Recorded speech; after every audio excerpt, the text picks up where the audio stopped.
All right, looks like we're live now. So yeah, hey guys, how's it going? Welcome to episode 127 of Let's Chat Live. So yeah, hope you're having a great weekend, and yeah, let's see who's in the voice chat, shall we?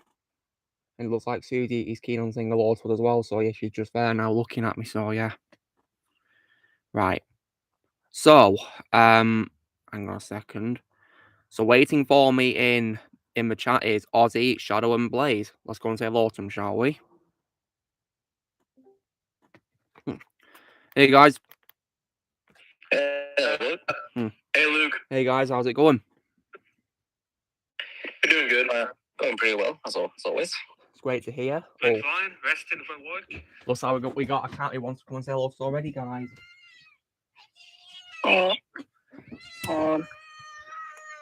As you probably guessed by those distinctive meows, it's Susie. Aww. You're very keen to introduce yourself to everyone, weren't you, Susie? We all love you. Hey, Susie. Hey, Susie. Yeah, we all love you, Susie. You mean the world to us. Oh, adorable little kitty right there. Yeah, little cutie pie. Oh. So yeah, so when it comes to our weeks, then been up to lots of pretty fun stuff this week, really, haven't we, guys? Which we can talk about in the stream. Yep. Like Extraction 2. Yeah, that can be one topic we can cover, and other things we've also watched too as well. And oh yeah, have any of you guys by any chance been seeing the reviews for Flush, as Blaze and Mike call it? Yep. Oh my. And Yeah, all I can say is, oh my god, this film looks absolutely horrible. I just saw Tyra Magnus' spoiler live stream last night, and I'm like, oh my god, I'm just so glad I did not watch it. Yeah, and in case and if you guys are wondering, yes, I do know what happens in the film, guys. And to be honest, I'm really angry, and even though I got it, and I never saw it, never will see it. Yeah, that's yeah. What? Are we gonna talk about what Evil Ezra did in the movie? Well, he's done lots of pretty weird things in the film. I mean, one thing you guys will probably be aware of is that his younger version in the movie takes a picture of Supergirl without her permission. Oh god, yeah. Susie got one of the claws stuck to me, guys. The microwave scene as well. You know, all this movie does is just an attack on DC fans. Yeah, I can also confirm, guys, that I've lost even more respect for Andy Muschietti after not only did he say he doesn't want to recast Evil Ezra, but he also said that it's good, but the film has bad effects as well. He said it's intentional, but the film has bad effects. Oh, come on, dude. Like, that's just stupid. I mean, like, because if he's going to include it to show the multiverse as collapsing, fair enough, but how does he explain the ugly CGI on Zod when he's de-aged and also the weird shots of the Flush when he's running around? Oh my god. And, Super Woman flying as well.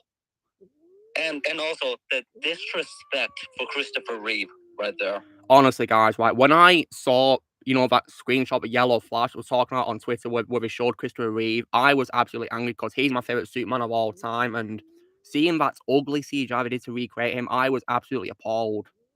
That was disrespectful right there, and the same thing also applies to people like Adam West, Batman, and also George Reeves is Superman, and I think they also used Jack Nicholson and Cesar Romero's Jokers as well, apparently, from what I've read about it. So, like, I'm thinking, come on. And not only and also look like plastic. Yeah. And also, guys, not only is this an attack on DC fans, it's also disrespecting Tim Burton as well. It is, yeah. Because in case you guys wondering, yes, because in case you guys wondering, I do also know what happens to Michael Keaton's Batman, and I'm also really angry about that too. Susie's gone. See you, Susie. Yeah, they also brought in Nicolas Cage in the canceled Superman movie. Yeah. Makes me. That one is even more hypocritical from DC. That one made me rage a lot since obviously I'm a massive fan of Tim Burton. That part made me rage like you have no idea. I can't blame you, Ozzy. And also as well, I am also aware of how the film ends as well, guys, and I'm even more angry. Okay, how does it end? Well, Barry, of course, returns to present day, and he meets Bruce Wayne. But guess what, guys? Ben Affleck has been replaced by Clooney. Oh, yeah, I'm not kidding. I'm not kidding. If you want to, if you don't believe me, guys, check Wikipedia plot and also check Drunk VPO's review because he thought it was terrible as well. The worst Batman. Are you kidding? And I don't understand because I thought Clooney hated playing Batman, and also he always refunded fans who hated the movie when we saw it in the theaters. It was probably CGI. No, Blaze, it's real. It's real. Someone was posting screenshots on Twitter. It's real, unfortunately. Oh God. Oh, looks like we got another guest, guys, as well. Honestly, guys, if I saw this movie, I would have most likely given a 0 out of 10. Well, Shadow, because I know what happens, I do give it 0 because I'm disgusted. I'll give it a -1. If I could give it below that, of course I would. Oh, goodness me, Lily. I'm already giving it a 0. Calm down. Even Mike hates the movie. Oh, wow. So we're getting this is from 2 cats. Yeah. Cats there. Yeah, Lily, but she's in a very fighty mood. Lily, will you calm down? Wow. There she is. So now Lily is the wild one. Yeah, wild one indeed. Yeah, but yeah, both cats are appearing on the stream tonight, guys, which is amazing, isn't it? Fantastic. Yeah. But yeah, but the fact that they have the guts to replace Affleck with Clooney, it makes me lose respect for whoever the hell made this film in the first place and who wrote it. Like, you get rid of my favourite live-action Batman and you replace it with the worst Batman, in my opinion. I mean, the only response I have to that is F off. Right, if you calm down now, Lily. Good. Guess not. Also, even if the CGI is bad, why does the Flash look like a toy? Yeah, indeed, Blaze. Yeah, that's what I'm talking about, because like I said, right, if the CGI for Multiverse, was weak because Multiverse is collapsing, it's making everything all blurry or whatever, fair enough, but the CGI is bad in general in the whole movie, not just in the Multiverse, so, like, I don't understand at all. Especially that shot of Affleck with the cow, he looked like a McDonald's Happy Meal toy. Yeah, don't get me started on that. People are saying that apparently he's the only best part of the film, but to be honest, I don't think he can save it, sadly. Same thing applies to Keaton as well. And also Ozzy, do you want to see another spoiler about a film as well? You're not going to like this. Just do it. Keaton dies in the film. Oh, God, what? Yeah, they're basically copying Flashpoint Shadow. They're basically copying that, whole Thomas Wayne dying and all that. Okay, I'm calm now. I'm calm. Ozzy, I'm going to assume that you swore off camera, didn't you? Yes, I did. Well, I can't blame you. I really can't blame you. They kill off my favorite Batman of all time. Thank you, Warner Brothers. Yeah. And also, I'm just going to say, you know what? Tim Burton's Batman movies are not part of the DC universe. They are part of the Burtonverse. That's all I will say. Well, yeah, you're not wrong. They're part of their own world called Earth 89. But, like, why would you do that? Seriously. Honestly, the fact that they had the guts to do that, I'm absolutely speechless. I knew this was going to happen. I just knew it was going to happen.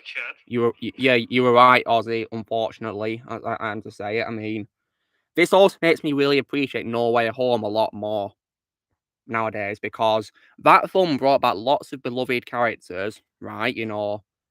But it didn't kill them off, did it? It sent them back to their worlds, redeemed, the villains and all that, and the 2 Spider-Men got redemption arcs who came back. Yep.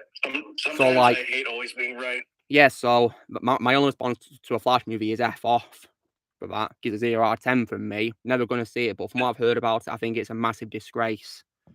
A cheap No Way Home ripoff. Yeah, I think it was only made to cash on No Way Home. So yeah, I'm just glad I never saw it. Hey Jay, what's up? Well, Jay, next time you contact me during my streams, I'll be letting you know the future of my channel. So yeah, when it comes to reacting and all that. Because unfortunately, Jay, something bad happened a couple of months ago, which I've still not had resolved. Yeah, you're right, Darth. No Way Home is fan service done right. Absolutely. That film was made with Spider-Man fans in mind. Oh, yeah, Luke, check no mic chat. Well, what have you done, Blaze? What's this? Hey. Oh, God. That's cursed. Indeed.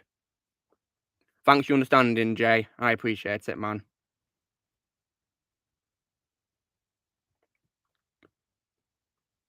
Indeed, Rex, you're not wrong there either. Across the Spider-Verse was amazing. I actually put up my poster for that yesterday afternoon. That's also how you properly do a multiverse movie. Yeah, and I really can't wait for Beyond the Spider-Verse coming next March. Oh, just give it to me already. Just give us that movie, god damn it. Yeah, all I can say, is screw DC now. I honestly don't care about DC anymore. I'm only going to stick to old DC. Yeah, this is why DC stands for Dead Company. Yeah, it is a dead company. And according to Gary from Nerdrotic, guys, apparently Michael Keaton, as we predicted, was only saying his lines for a paycheck, bored out of his mind and all that. Oh my god. Yeah, we all knew it. We all knew it. Yeah, unfortunately, guys, you predicted correctly.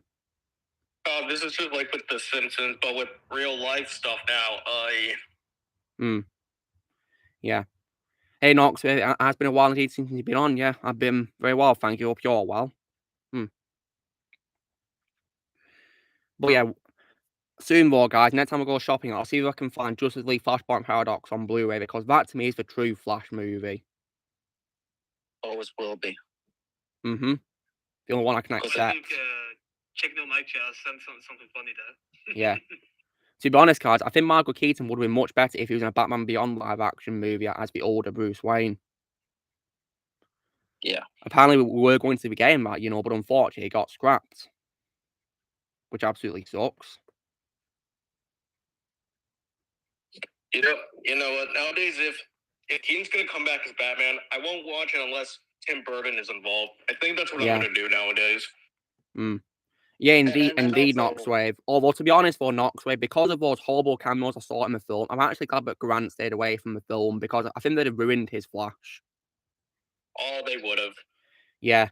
I mean, then again, his shows last seasons were bad enough, but making a cameo appearance in the Flash with ugly CGI, no chance.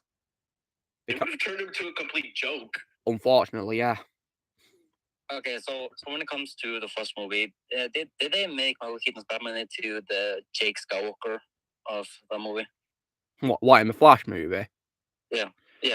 I don't know if he became, like Jake Skywalker, but people are saying that apparently he's one of the few good parts of the film, but it's unfortunately not enough, basically. And the same applies to Michael Shannon and General Zod as well. Basically underused, but one of the few good parts of it, apparently. But I feel like they hinted at it, because there was a clip that got leaked online where he says, "I'll help you catch this Superman, but after that, you're on your own." That's kind of a hint right there. So yeah, that sucks. But luckily for me, I do not want to find out anymore. Well, I'm happily done with DC. I really don't care about it anymore. I think it's safe to say the superhero genre is dying. Yeah, it is. Yeah. Hey, Liv, nice to see you here. To be honest, guys, the only comics I want to read nowadays is probably the Ripperverse by Eric July, if I'm to be honest. Yeah, that is superheroes done right. Yeah, I'll see if I can find his comics to read one day. Yeah, because if you don't know, Eric July's, a YouTube celebrity, guys, and he's good friends with Geeks and Gamers. And yeah, and he's done a comic series. I'm subscribed to his channel. Yeah, I'm subscribed to him as well, and I follow him on Twitter. Yeah, he's really nice as well. So yeah, and he's awesome. and I'll definitely give his comics a read, because yeah, even the comics these days suck as well, don't they? So the changes that they've been made. Yeah. Like when Miss Marvel died, apparently. Yeah, and the yeah, indeed, Darth Brown. And guess what? I also read that apparently, guys, you know how it was reported that Henry Cavill and Gal Gadot had cut cameos in the Flush movie? Because their sequels got cancelled. Yeah. Well, guess what, guys? They actually restored Gal's cameo, but not Henry's.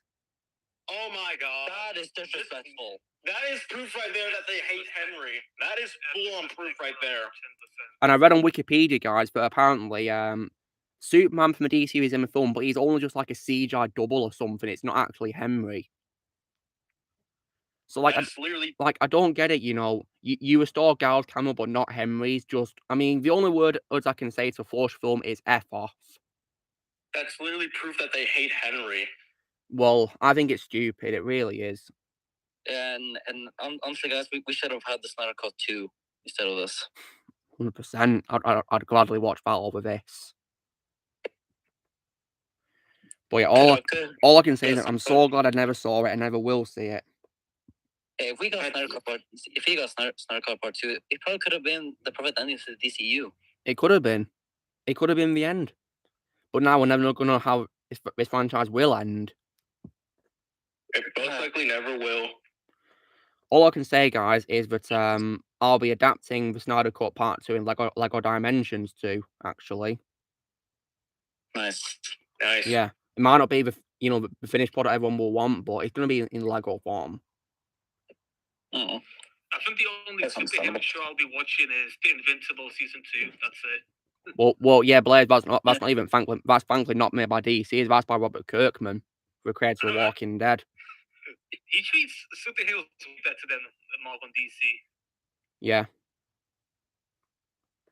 So yeah, I'm not going to watch any more DC, guys. It's a dead company, and I will watch. You know what? I will watch Invincible Season 2 because that's thankfully not by DC, and I definitely love the first season. The first season was great. I'm just hoping, guys, that Evil Ezra won't be in the second season because, unfortunately, guys, he has a guest role in the first season. I know. And unfortunately, guys, that's the episode where Evil Ezra is in. That's my least favorite episode of Invincible, to be honest with you. Yeah, I can see why. And honestly, that episode isn't even that good, anyways. No, it's not good. In my opinion, it was boring. Didn't Seth Rogen also make an appearance in the? He makes several appearances, in like a recurring guest role as like some sort of alien. I can't remember what the alien was called. It's that character who appears in the second season's trailer. Hang on, I'm just gonna say it. I'd rather listen to Seth Rogen over Ezra anytime. Yeah, I think if I'm to be completely fair, yeah. I mean, Seth hasn't done anything, Evil Ezra's done as far as I know, so yeah. Yeah, the character that Seth voices is called Alan the Alien. Alan the Alien, yeah, that's it. I mean, here's the thing: Seth Rogen's a jerk and all, but at least he's not a criminal. Yeah, he's not done any of the crimes Evil Ezra's done, thankfully. No, the only crimes that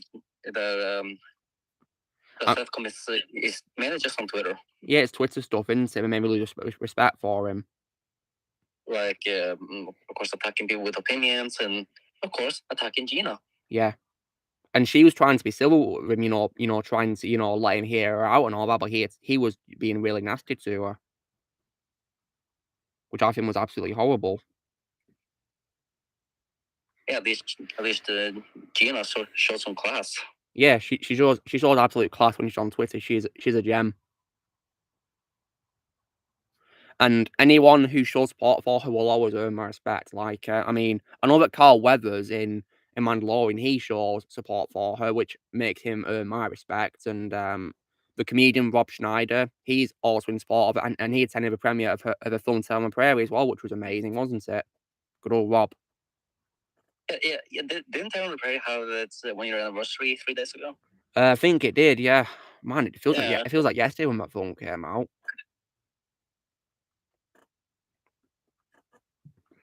Hey man, that movie was a freaking masterpiece. Oh yeah, it was.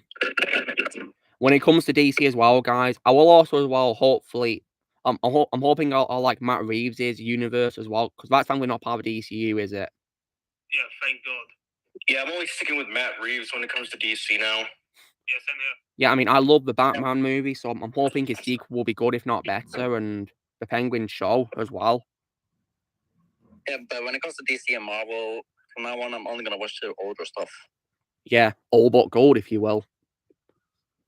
Yeah, I mean, the fact that old things can be better than the new stuff is usually just appalling, isn't it? Yeah.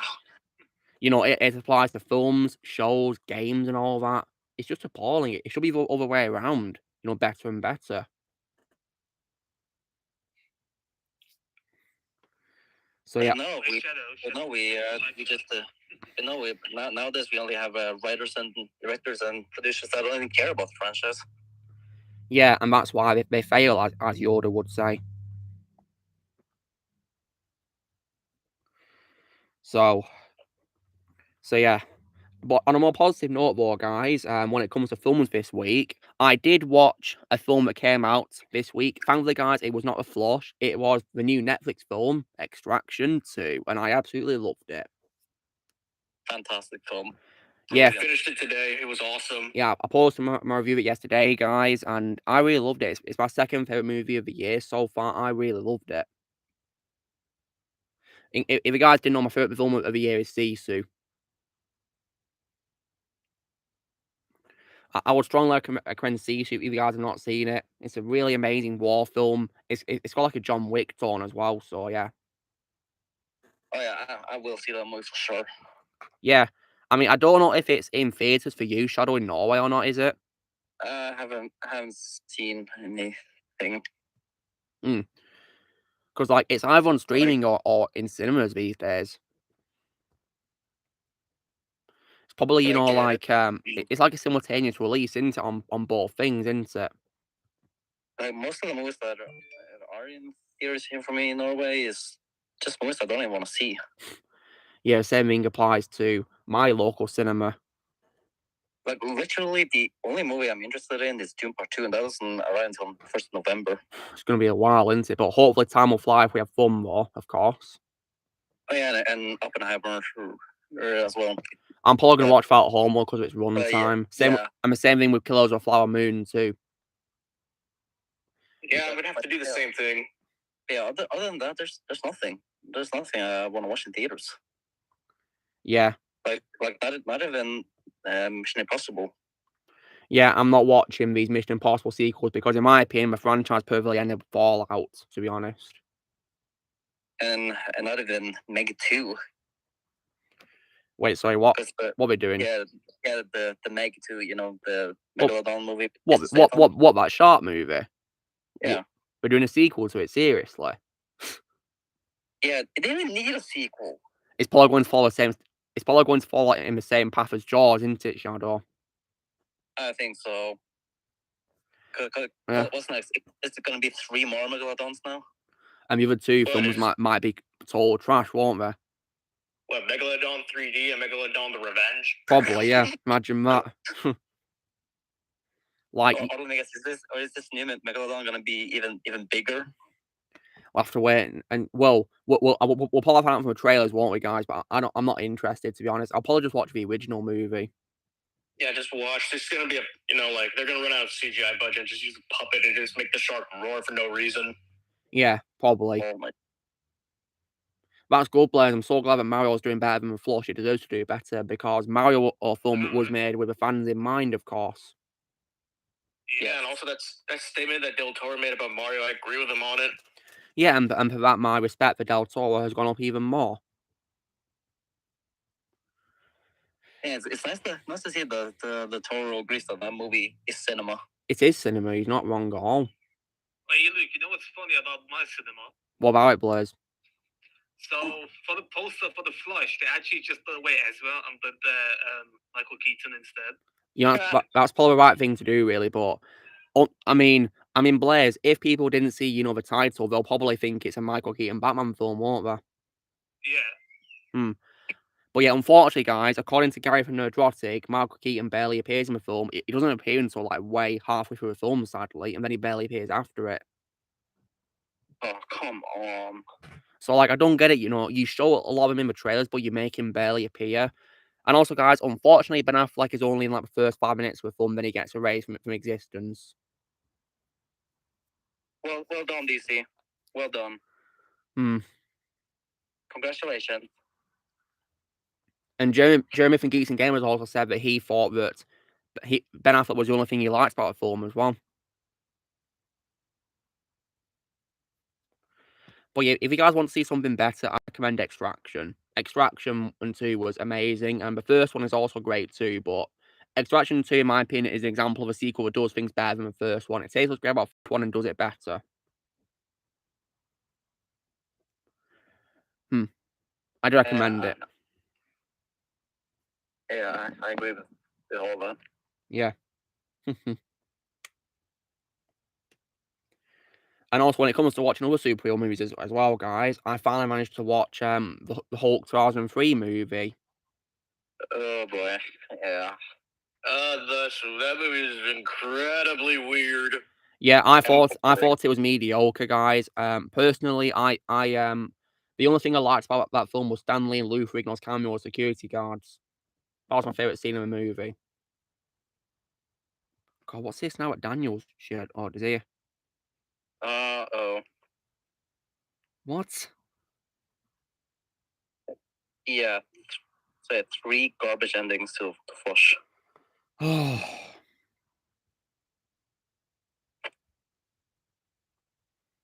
And you know, for this, I'm gonna say this in a normal chat, guys. And for this, James Gunn has even lost even more respect. Yeah. He allows this. He allows this to happen. Mm-hmm. He wouldn't do this. Yeah, this is why, guys, I'm never going to watch anything he's done since Peacemaker Season 1. I'm not going to watch anything at all after what he's allowed to happen with DC. And also as well, of course, I don't watch anything he's done, guys, because I am not betraying Henry. Never. I'm not going to betray Henry. I'm never going to watch anything he directs or produces or makes, whatever. I'm not betraying Henry.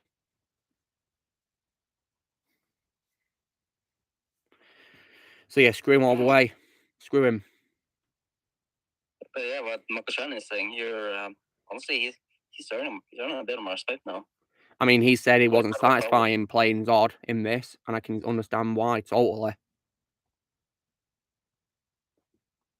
I know what happened with Earth Prime. I know what happened, and I'm absolutely furious that they brought back Clooney. And I don't get it because, you know, like I said, you know, he hated playing Batman, and he, of course, we funded fans who hated the movie. And in his office, he's actually got a poster for the film up as a reminder to him to you know, keep being a better actor than he was as Batman, as like a warning, basically.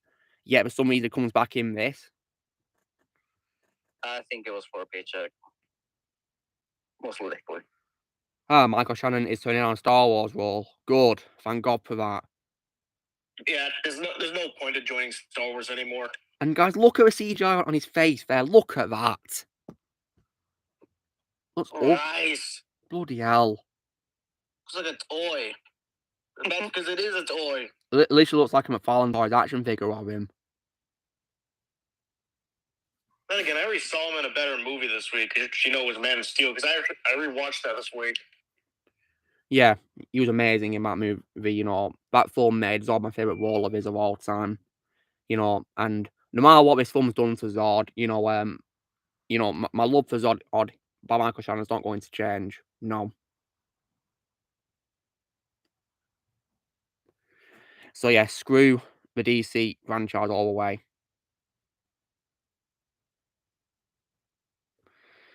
And it's also a shame that, you know, he came back for his Flush film after he gave a blessing from Zack Snyder to reprise his role and all. He came back only to be wasted with you know, really bad CGI. Yeah, this is also a betrayal of Zack Snyder too. Yeah, I think it's ruined Zack Snyder's work. I think this film was made to take a dump on the Snyderverse, basically. And also to piss literally every DC fan off. Mm-hmm. See, all I can say is, you know, I'm never going to see this movie. I never will. Yeah, at this point, Warner Bros. And Disney are equally bad. Mm-hmm.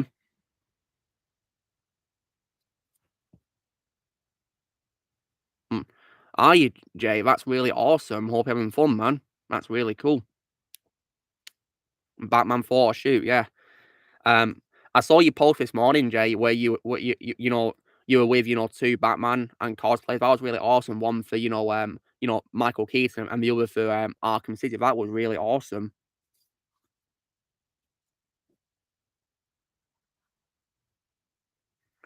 I've actually got my Arkham City figure here on my desk. I like to have it on me a lot, so yeah. Oh, there you go. Arkham City Batman right there. Love this bat suit. I love that. I love that suit. Yeah, amazing costume.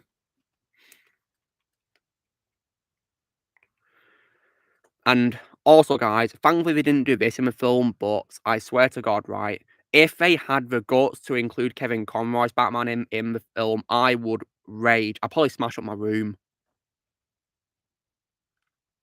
I would smash my room up.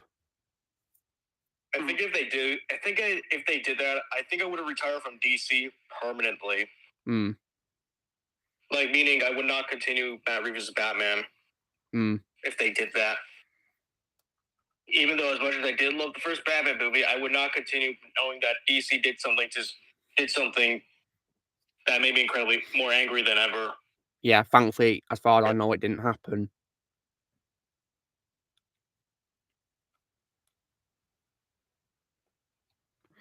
Yeah, sadly, the closest thing we have to an ending to DCU is Shazam 2.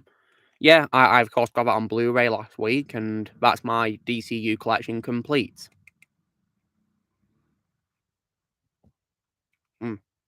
But I think it's clear that, you know, me hearting your comment was proof that I love that fact you said about Luke Cage. If I heart your comments, it literally means I love that comment.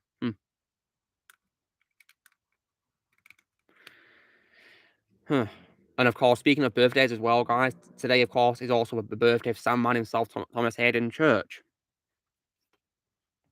Yeah, happy birthday, Sandman. Yeah, my favourite Sandman of all time. Yeah, so far, guys, Sandman is like the first like live-action role of Thomas Haden Church that I've loved. Unfortunately, my least favourite role of his is probably his role in that awful Hellboy remake. Because I feel that he was wasted in that movie, sadly.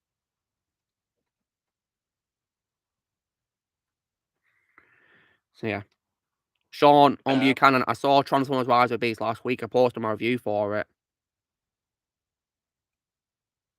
I think besides Sandman, the only other live-action role I can think of that I've seen Thomas Haden Church was in George of the Jungle. George of the Jungle. I've not seen that film yet.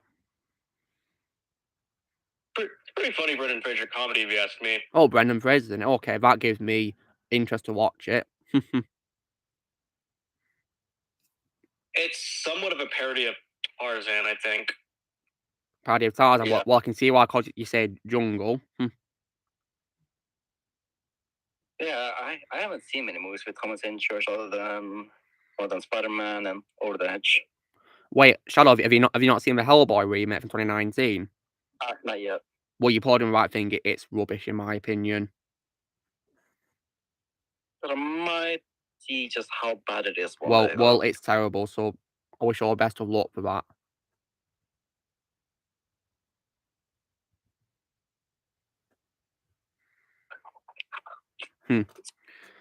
And when it comes to the polls for Thomas Haden Church, I posted earlier, guys. If you see where the first picture is of Sandman, one of him from Spider-Man Fever or one from No Way Home, that was actually like a thing I made myself. I didn't find it on the internet. I put the two photos together using Instagram layouts. I did the same thing with Henry Cavill's post as well in May. You know, where it was like 4 pictures of him with Superman.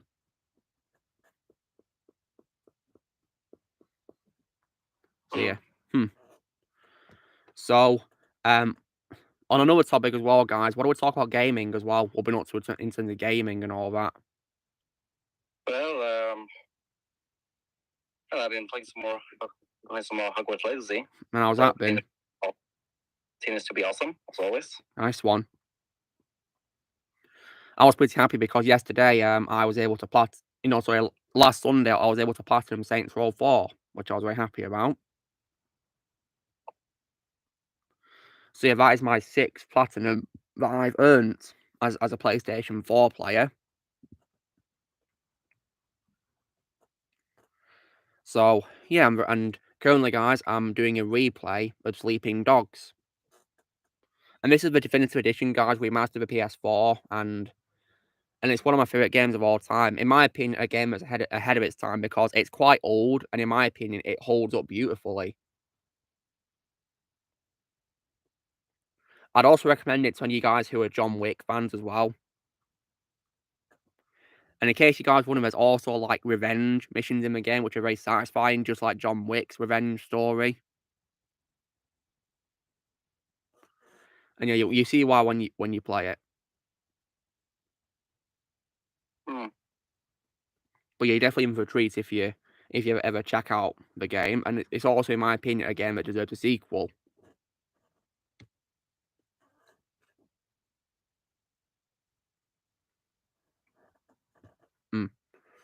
I've not played Sonic Frontiers, Declan, yet. Not played that yet.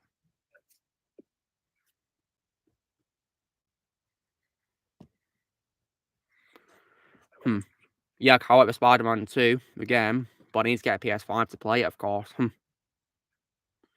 Yeah, thank God we didn't bring Terrence Stamp as Zod, but they probably massacred him as Zod.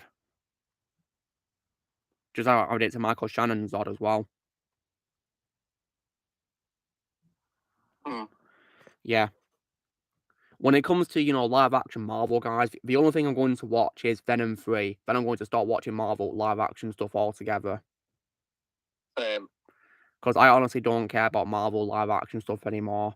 And animation-wise, I wonder what will be coming after Beyond the Spider-Verse. I'm not sure, to be honest. I don't think a lot of stuff is coming out. Well, maybe I could probably retire totally from Marvel after Beyond the Spider-Verse then, and Venom 3. As for DC, I only care about Matt Reeves' universe now, to be honest, and just that really. When it comes to gaming in terms of DC, though, I don't plan to play Suicide Squad Kill Justice League because the gameplay of it does not look good or appealing to me, unless, they decide to make some changes in this delay. But, if it's still bad, guys, I won't buy it. I'll instead just watch Kevin Conroy's Batman scenes and that's it. Nothing else. I'll just watch a cutscene to see what the game's like. I have seen some gameplay footage, and yeah, it is awful. Yeah, it feels like, crap Avengers all over again, doesn't it?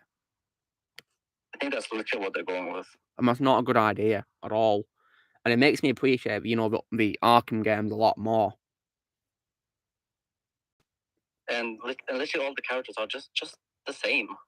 Like there's no one that's unique. They all pretty much have the same abilities.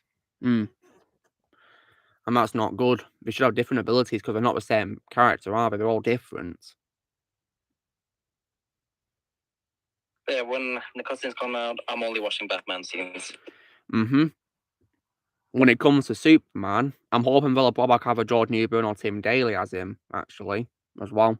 Have to wait and see, though. Either one of them will work for me. Yeah, I'll be happy with either one of them. And when it comes to Wonder Woman, I'm hoping he'll, of course, be my favourite voice actress, Susan Eisenberg. I think they confirmed that Scott Porter's the voice of Flash in the game. As for Green Lantern John Stewart, I'm hoping they'll bring back Phil Lamar as him.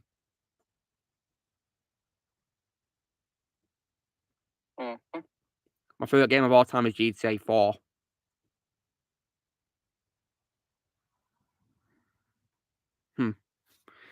So Ozzy, you been playing any games this week? I've just been playing, Legend of Zelda: Tears of the Kingdom mostly.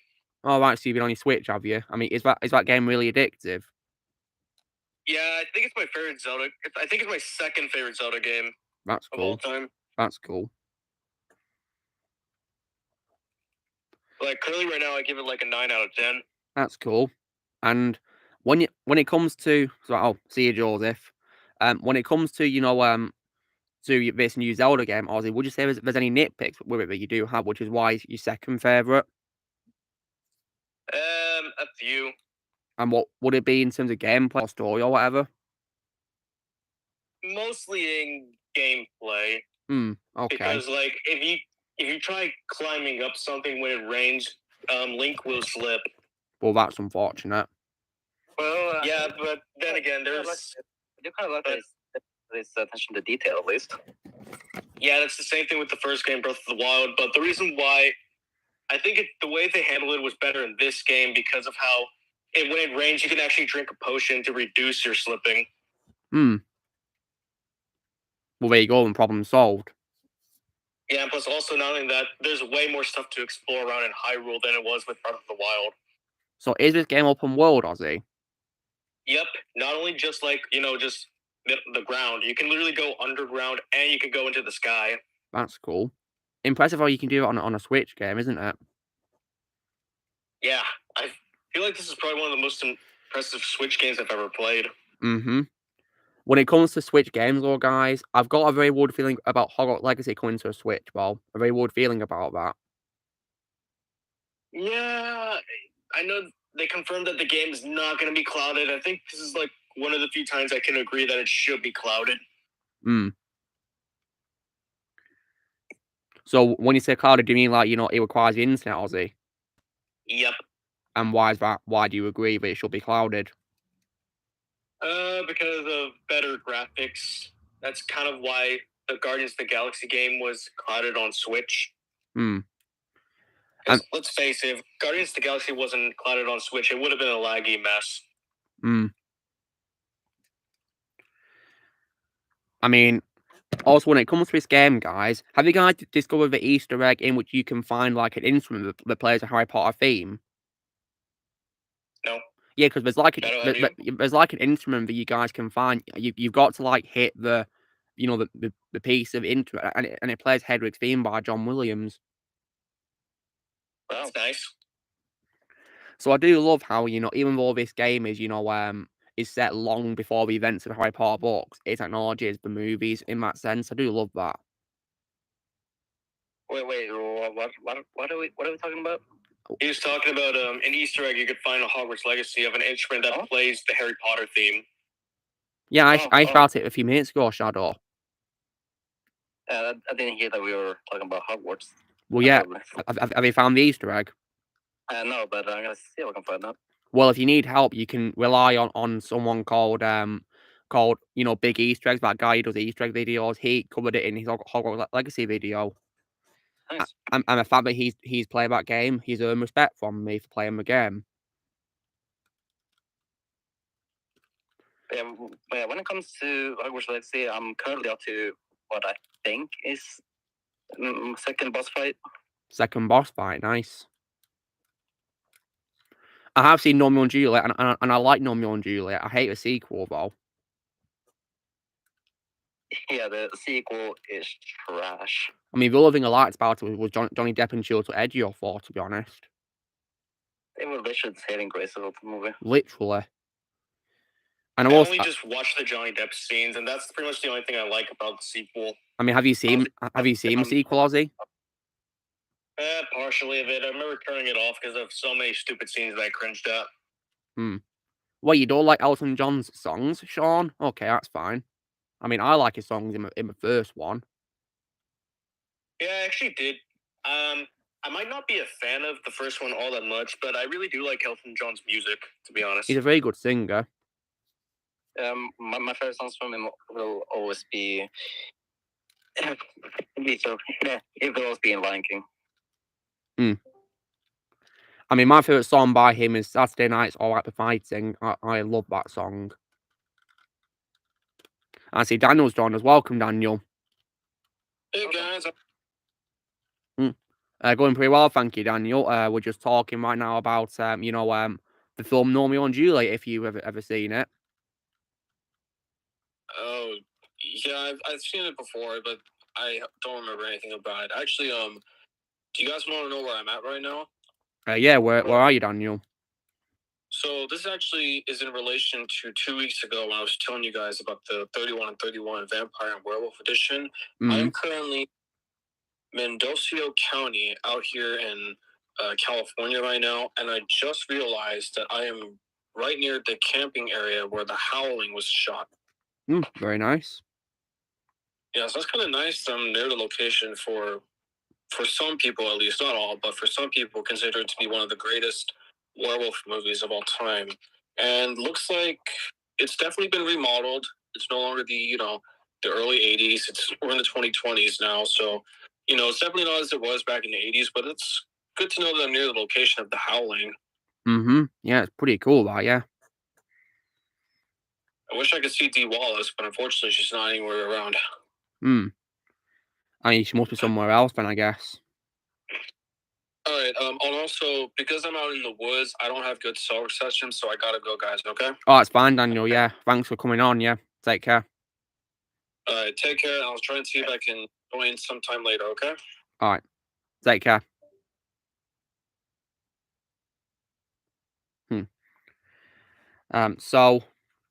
So guys, we're like over 4 or 5 minutes into stream, so I might show you guys, you know, the only 2 things that I got this week, because I only got 2 things. Okay, then. Yeah. Alright. But first of all, guys, I did unbox some figures, and that was, of course, my Fallen Swords figures of Batman and Joker from The Dark Knight. Oh, they look awesome. Yeah, they really are awesome. The only nitpick I have with my figure of a Joker is it doesn't come with any weapons. Not even this knife? What? Yep, not even a knife. It does come with like a little model of his money stacks over he burns in the film, though. It's not about money. It's about sending a message. Yeah. Thankfully, though, guys, Batman comes with his grapple gun and 3 batarangs, though.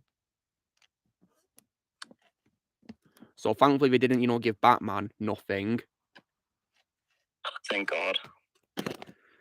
And what's also weird is you know, Batman comes with Bane's legs, and they just look like regular McFarlane Toys leg figures. Look at them. And Joker came with Bane's head and alternate hands. Like, look, there's Bane's head, guys. Like, seriously, they could have made him into a proper figure, but made him, you know, in pieces. Honestly, that's kind of cursed. It's very cursed. Oh wait! I just realized you could just put Bane's head on one of his legs, and just like how I did with Cursed Watcher, so you could do Cursed Bane. Oh God, you've given me a bad idea. Look, Ozzy, I've done it. Oh no! You gave me a really bad idea. This is going to give people nightmares. This is so cursed. Oh my God! Cursed. So when it comes to 2 things I got today, though, guys, I only got a figure and a game. So when it comes to the figure that I got, this is actually for a DC character, and when it comes to who his character is, guys, he is basically a demon. Do you know who that demon is? I want to say Etrigan. It is Etrigan. Oh. Okay. Yeah, I got his loose figure, guys, and yeah, it's a pretty cool figure of him. Yeah, it comes with a pretty cool sword too. Yeah, pretty cool figure that I got. And then the game that I got, guys, is actually an Xbox 360 game, which is backwards compatible on Xbox One. And this is made by a game company which I think is very underrated, one of my favourites of all time, which is Valve. Do you know what game this is, guys? Made by Valve. Never heard of the company before. But well, I'll give you a clue. This game actually featured as one of the franchises in Lego Dimensions. Portal. Yeah, it's Portal 2. Ah, Portal 2. Okay. I used to play that game a lot back then. I mean, what do you think of the game, Ozzy? I think I remember liking it better than the first one. I think I have not played the first game in ages either. Well, I can say, though, guys, that I am very much aware of the franchise thanks to Lego Dimensions, though. And I've checked out clips of the game on YouTube, and it looks really awesome. I remember my brother got me into the Portal franchise, I remember. And I can also confirm that GLaDOS is one of my favourite game villains of all time as well. GLaDOS. Yeah. Her voice is creepy enough. Yeah, easily my favourite role of Ellen McLean. And as a fun fact, guys, she's actually as well a frequent collaborator of Valve's games because she's also the announcer in Team Fortress 2. And she's also in, of course, Left 4 Dead as the voice of the witch zombie. So that's who the announcer is in TF2. Yeah, I mean, does it sound like GLaDOS, Ozzy? It does not sound like GLaDOS at all because GLaDOS has a computer AI voice, and this one, no, she doesn't. Yeah. I mean, when it comes to GLaDOS, she has like a very unique speech pattern, doesn't she? You know, like, you know, she goes like, "No, you're not her. You're just another unwelcome visitor." You know, that sort of pattern. Yeah. And it is pretty creepy, actually. But yeah, I do love GLaDOS. Yeah, and I also love Wheatley. Yeah, Wheatley's my favourite voice for Stephen Merchant. He's so funny. It's actually my favourite role of us. Well, mine's Caliban in Logan. That's fine, Lucky Nerd. No worries. Hope you have a safe journey. Yeah, you take care, Lucky Nerd. Hope all goes well. I've played quite a lot of Far Cry, actually, yeah. I've played Far Cry 4, Far Cry New Dawn, which sucked, and Far Cry 6. I have Far Cry 5 and Primal on Xbox One somewhere. I'm hoping to get Far Cry 3 though, eventually, though, to play that. Because I've seen clips where that's probably my favourite Far Cry game. Mainly because I love a villain called Vaas, who is my favourite role of Michael Mando.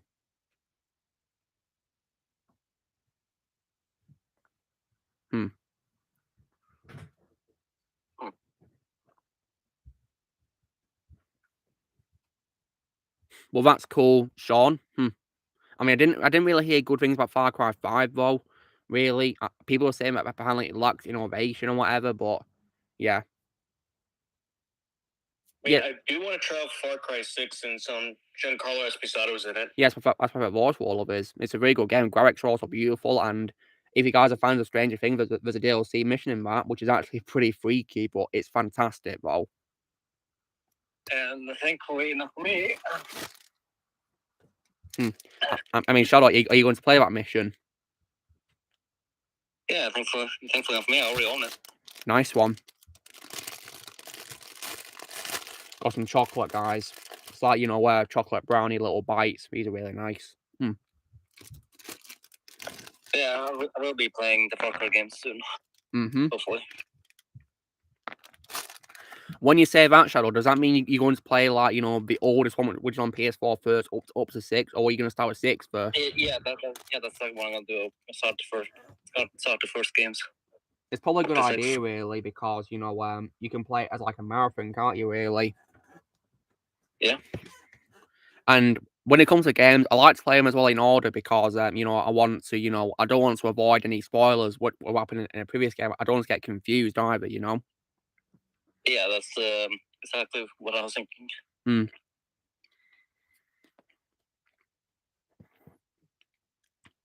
I can also say, guys, that while I will be doing a Lego marathon after I've Platinum Sleeping Dogs, hopefully, I'll be doing a cycle where I'll also be playing another franchise too, which will probably be Yakuza.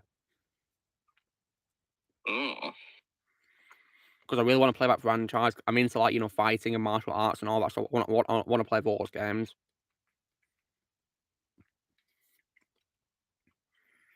And if you guys are wondering, when it comes to Sleeping Dogs, I've dressed the main character, Wei Shen, to look like Kane from John Wick 4. Hey, he'll look awesome.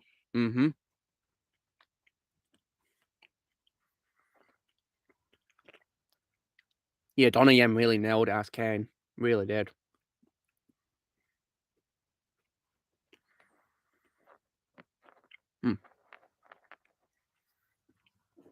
And, oh, you guys, did you guys also hear bad news about Indiana Jones 5 as well?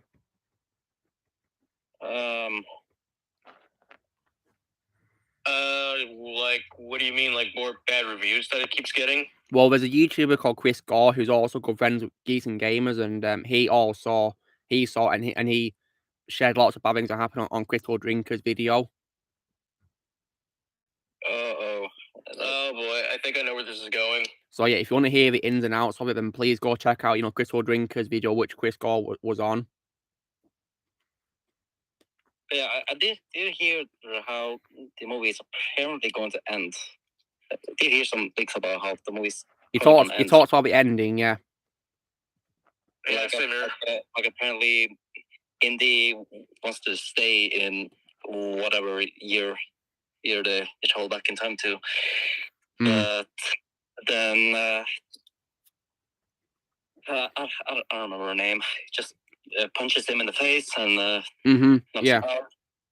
Yeah, when he wakes in his apartment, yeah. Honestly, when I heard that, I was pissed off. And apparently she's the main character in this movie as well. She's the main character, and she's insufferable as well. Yeah, what pisses me off about that is that She just wants to make Indy even more insufferable. And what's worse is, and you know what's worse is because Indy's old in this, and he's complaining about not being able to do things like climbing because of his age. Her character makes fun of him. Don't you dare insult Indy. Yeah, don't you dare. Like, you're talking to one of the greatest cinematic characters of all time, right there. By doing that, you're also disrespecting George Lucas. Yep, the creator of Indy. Oh, haven't Disney done that enough already? Well, yeah, we've done it with Star Wars, and I have no doubt we're going to do it to Indiana Jones. Because they've done it to Willow. Thankfully, I refuse to watch that show. So what's next? I mean, what else did George create, guys? Aside from Star Wars, Indiana Jones, and Willow. I think those are I guess you could say the main trinity, I guess.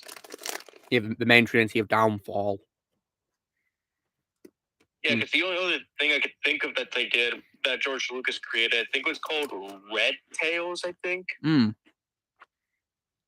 Except I never saw it, that's the thing. Isn't that a war movie or something? Yeah, it's a war movie. Yeah, I think I saw a trailer for it. Yeah, I never saw it, though. But I might watch it one day, see what it's like. And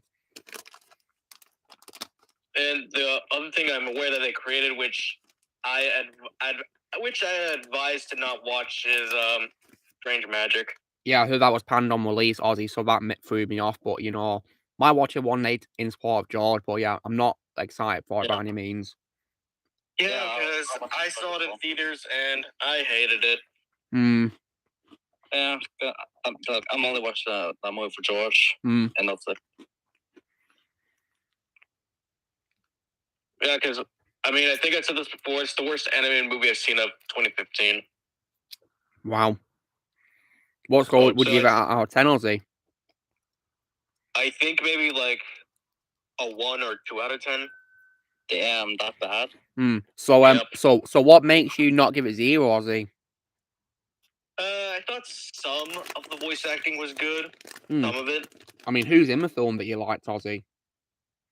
I think Alfred Molina was in it. Oh, okay, that's reassuring. He's a great actor. Let's see here. Let me double check. I see that he is. Yeah, I see that Maya Rudolph is in the movie as well. Pierre She's good. Stormare, Cameron Michael Richardson.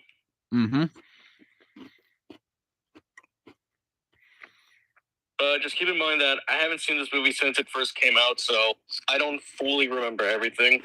Yeah, no worries. Because the only other thing I remember not being a fan of were the songs. Were we not good? Let's just say mixed.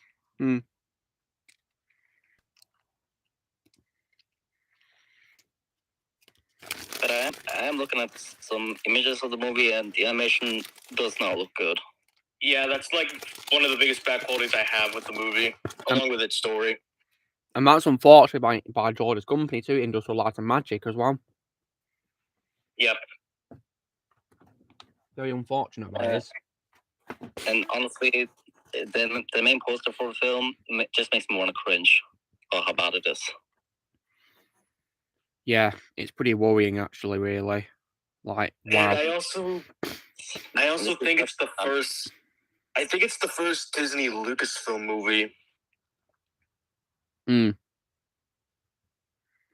Well, with Touchstone Pictures before Touchstone Pictures got shut down.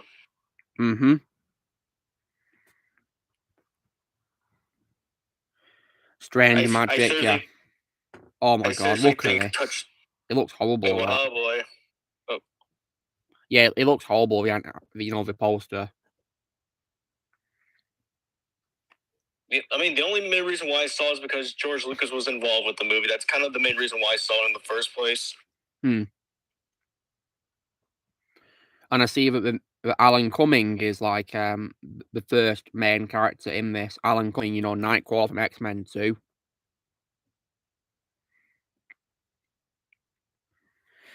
So yeah, I'll only watch this film in support of George and my voice cast, guys.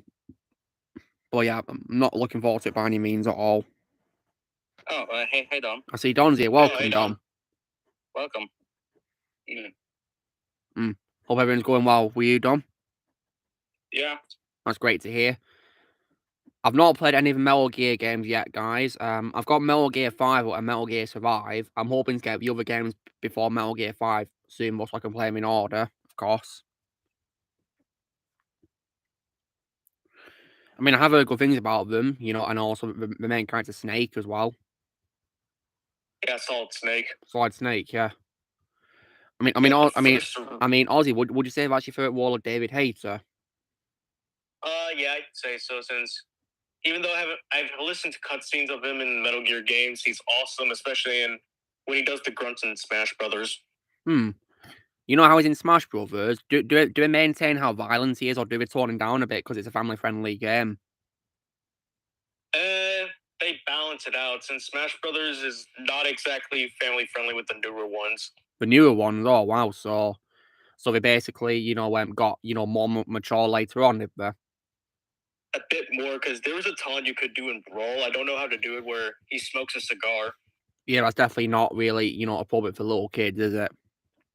Yeah, because in Smash Bros. Ultimate, the 5th game, they removed it. Well, as you guys know, I refuse to smoke anyway in life. I refuse to.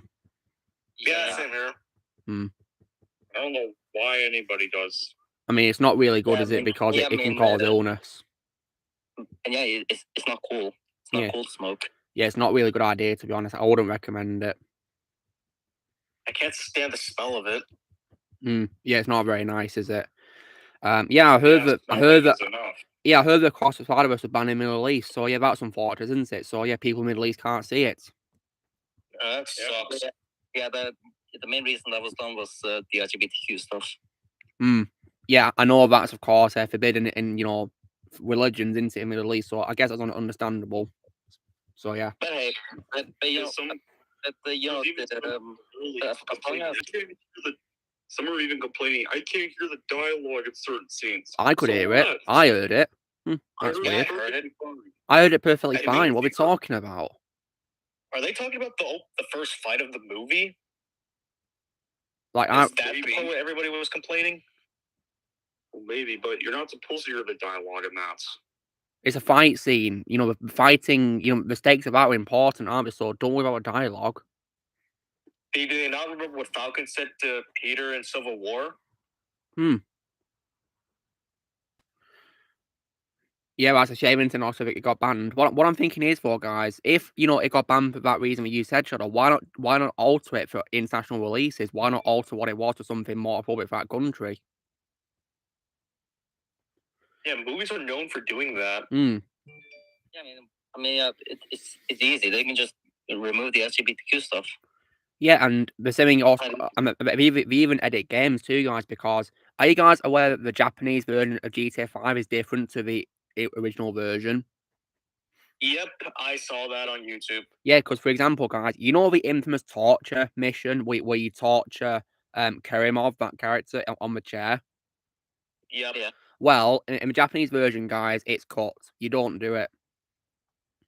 Well, I don't blame him, because that's like one of the darkest missions throughout the whole game. I think it's one of the darkest missions in any video gaming history. Because, like, if I remember the first time I played it, half the time I didn't even want to continue the mission. Yeah, it's very disturbing. But speaking of GTA 5, guys, I'm planning to sell my Xbox One version of it, especially because Rockstar lost my respect when they turned off the online servers for, you know, players on PS3 and Xbox 360. They can't go on GTA Online anymore. It's gone for them. They just want more money, don't they? And speaking of GTA Online, guys, as well, I also lost more at the Rockstar because they're still making DLC for it still. Really? Like, no one cares about that game anymore. Just make GTA 6 or Red Dead Redemption 3 or something. It's one or the other. Pick one, Rockstar. Hey guys, how's it going? Hey, you're back, Daniel. Good. Yeah, that's good. Nice to see you back. Yeah, you guys wanna know something cool? Yeah, sure. Tell us, Daniel. Alright, so I was telling you guys earlier today about how I was able to find out I was near the locations for the Howling. Well, I'm currently on my way home right now, and I can't show you guys since I'm driving, but I actually was able to snag a photo of this place out in LA, which was part of the filming location for Fright Night Part 2.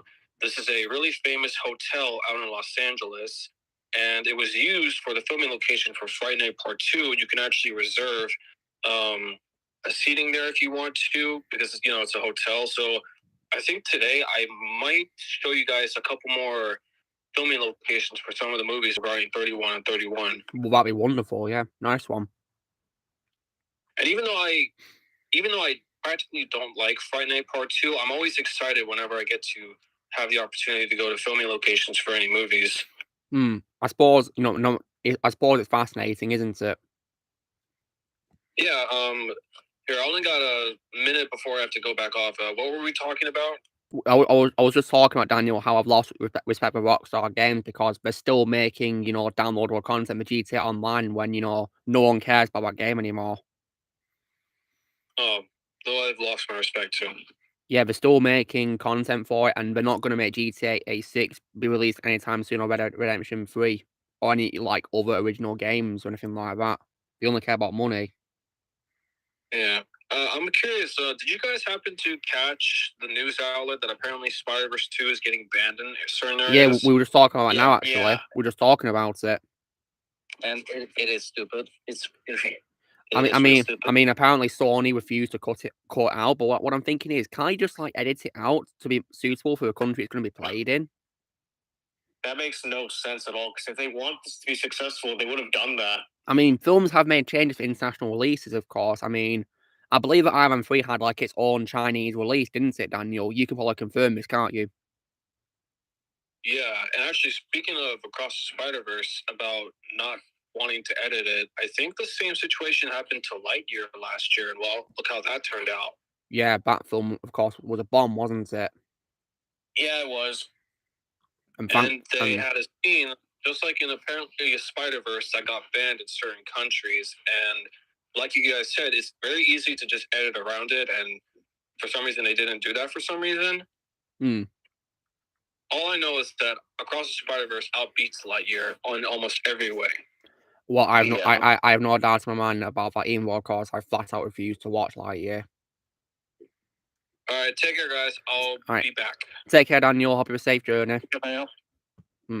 Ultimate Alliance. I might pull up the first 2 games, but when it comes to the third one, though, I'm not sure because isn't that a Switch exclusive? It is. Yeah, and I heard it didn't have a favourable reception, did it?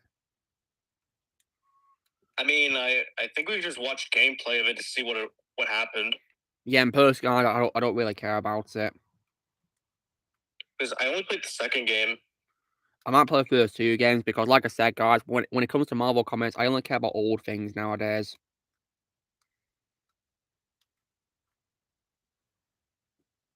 Yeah.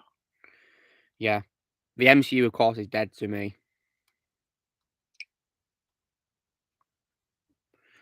And oh yeah, Don, have you been hearing about how bad this Flash movie is that came out this week?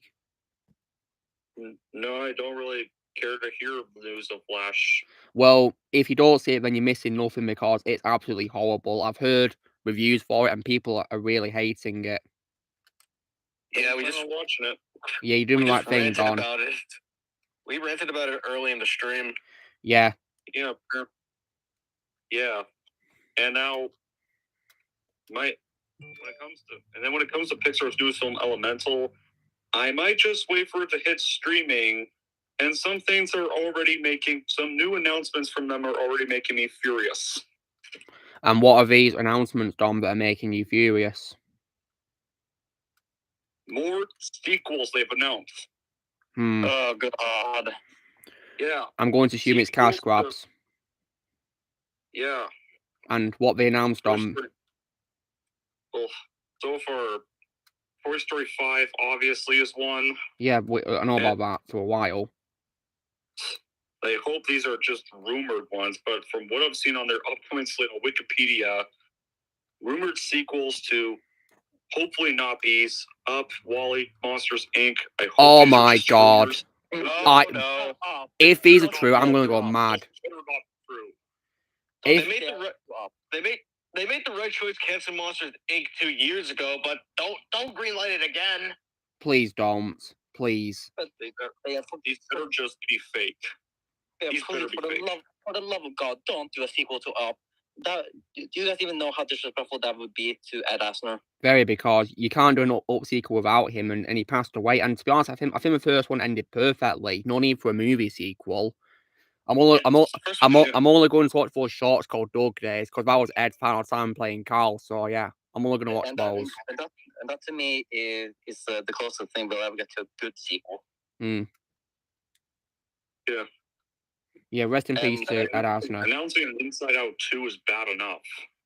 And also, in my opinion, Luke, I think the last episode of this was pretty emotional. Well, I can see why, because that was Ed's last time playing Carl, his very final time. Yeah. Oh, man. And based on what I remember, I think I teared up a bit. Oh, I can see why. Rest in peace to Ed Asner. Like, they're doing sequels to films didn't even need sequels to begin with. Like, as I've already said, guys, the only ones I want sequels to are things like Incredibles 2 and Onward and Luca. That's it. Yes. I'm actually going to go with the same direction Don's going with Elementals, because I was going to watch it yesterday, but I think I want to wait until it streams. I don't care about it at all.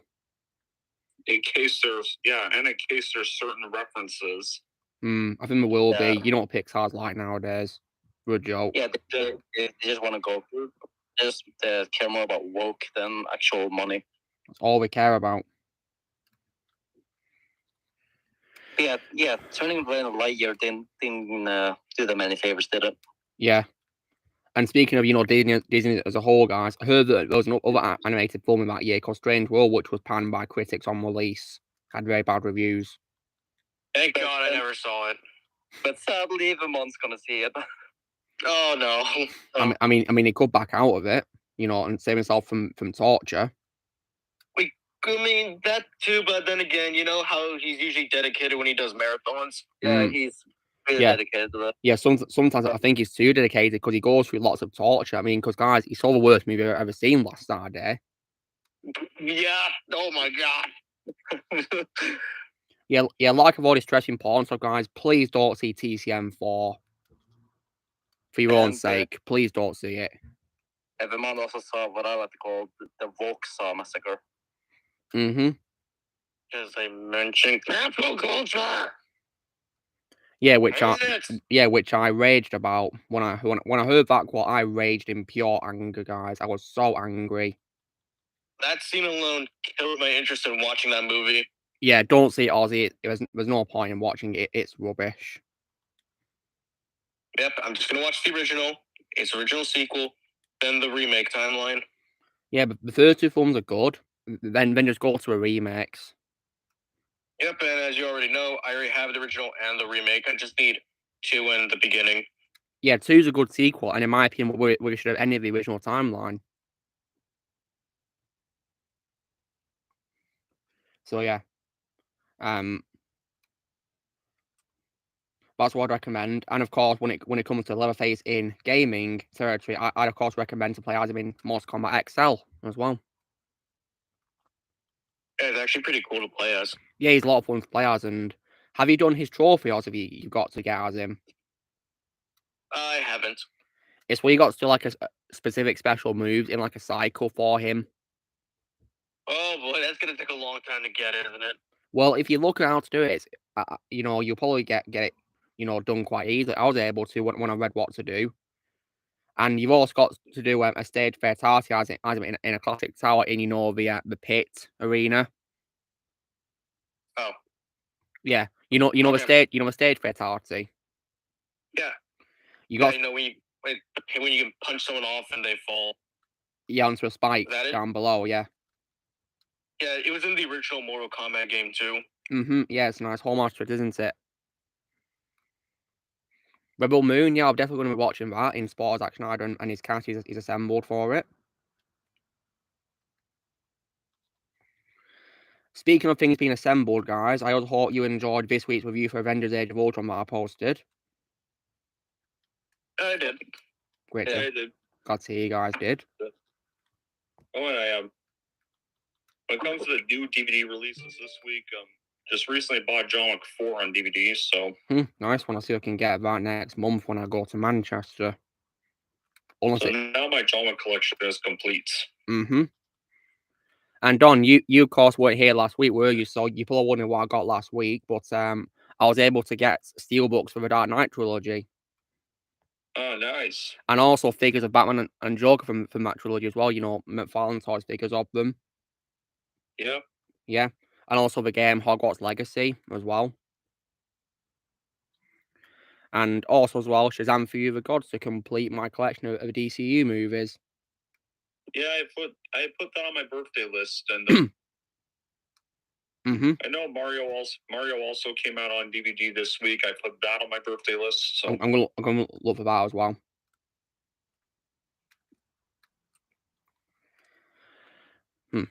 That's cool, Blaze. I'll see if we can watch that film inspired by Robert De Niro.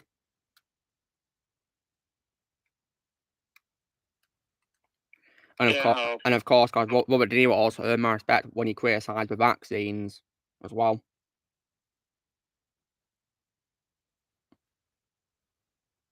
Yeah, indeed, but you commented about the same thing, didn't you, on the review, didn't you? I mean, I think in Heroes of Tomorrow, it will make sense for Tony to be the one to create Ultron, because when you think about it, guys, in this future timeline, Hank Pym's gone, isn't he? Because he's old, isn't he? He's gone, isn't he? So it would make sense for someone else who's a genius scientist to create Ultron, wouldn't it? In that timeline. Yeah. But Hank Pym not making Ultron in the MCU just didn't make any sense to me. And I think that was also further ruined when Ultron had the same personality as Tony for some reason. Yeah. And if I didn't know James Spader was playing Ultron, I'd have guessed it was Robert Downey Jr. voicing Ultron because of it.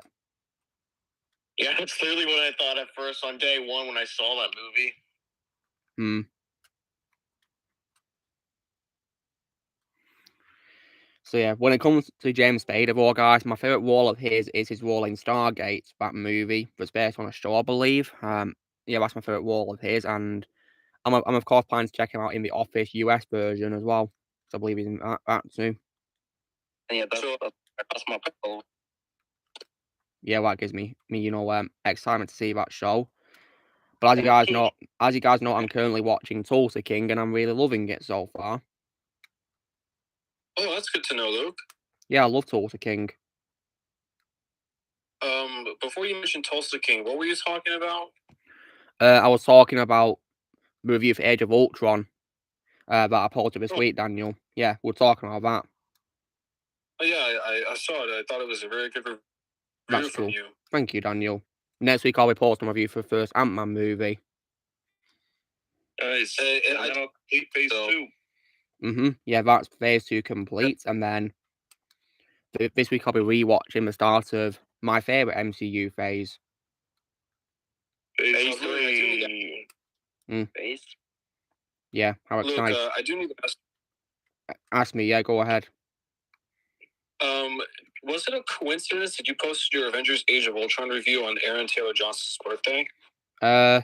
Not really. I didn't know when his birthday was. I completely forgot. When I saw his birthday was coming on the same day I was posting my video, I was like, oh wow, I didn't know. What a coincidence. Yeah. And of course, guys, he shares the same birthday with Buzz Lightyear himself, Tim Allen. The only Buzz I'll accept. Yeah, and wasn't it also Stellan Skarsgård as well? If I remember. I have no idea really. I do not know.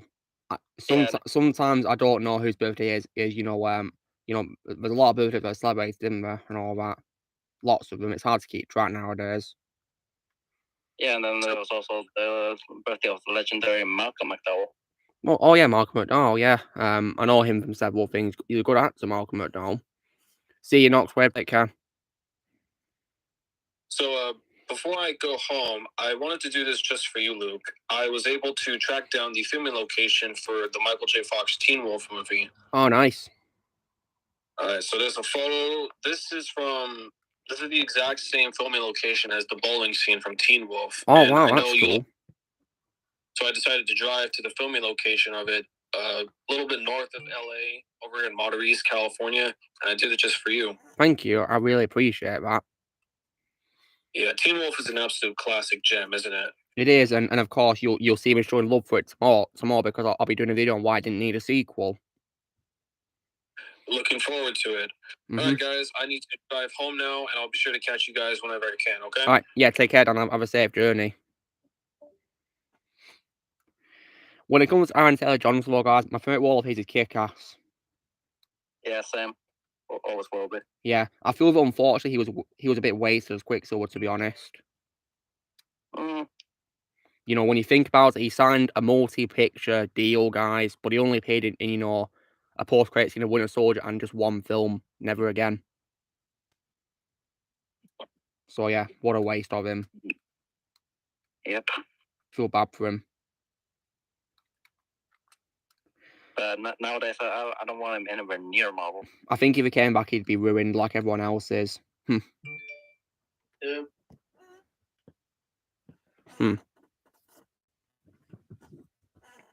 You're right looking at it. It is his last good movie before he became the absolute disgrace we know today for massacring Justice League by Zack Snyder, and of course his horrible treatment of the cast and crew of it. I mean, if you guys weren't aware, you know, he made Jeremy Irons really upset because I think he was in his trailer saying, you know, this isn't why I want to be an actor. Ben Affleck was also upset as well. And also, guys, he tried to assault Gal Gadot as well. Joss Whedon, he threatened her with assault. Oh my god. Yeah, he Christ. ruined her career.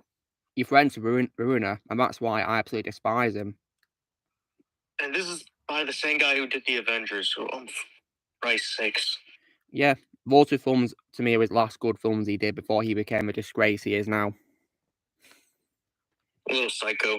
Yeah. He's a psychopath. Yeah, he's a psycho. Screw him. Yes. Yeah, psycho Joss Whedon. Mm-hmm. Yeah. But I'll just type it in the no mic chat what I'm going to call him now. Mm-hmm. Because it does involve a swear.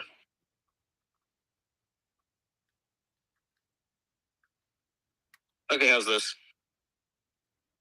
Let's have a look. That's a good one. That's actually really good, that.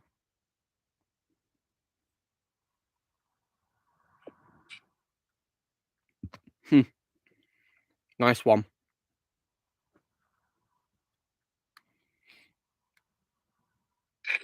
That's another good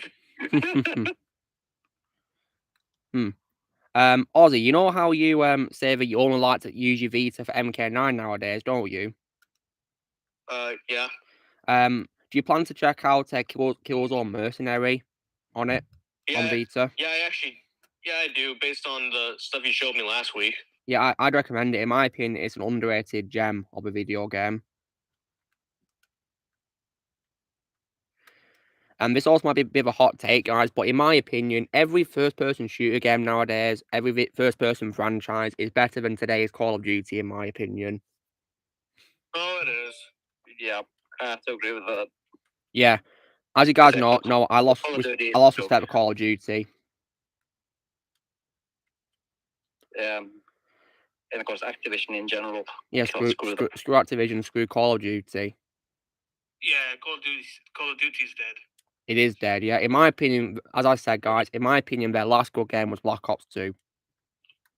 And there's only just one thing I gotta say to Activision, and that is leave children alone. Yeah, it's simple as that. Leave them alone. I know for a fact that by that statement you made, Luke, my brother would definitely agree with you on that one. Mm-hmm.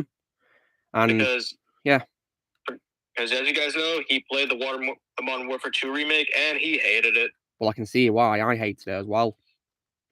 Oh yeah, plus they killed Prototype, so that's something I'm not forgiving them for. Mm-hmm.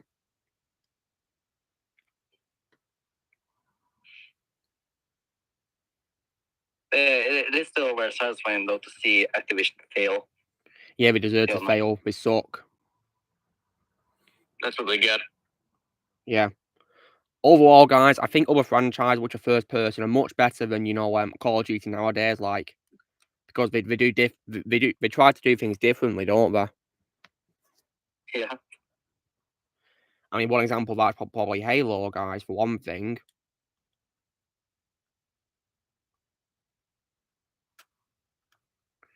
But the same couldn't be said for a TV show, because, as I said on last week's stream, guys, I finished watching that show, and in my opinion, it's the worst show I've ever seen.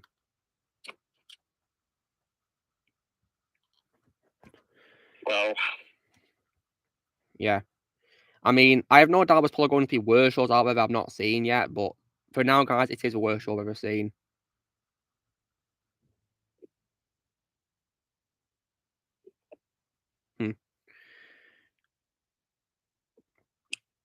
Yeah. Yeah. Thank you, Ozzy, for clarifying that. I've already made it clear that I'm done with Call of Duty. Yep.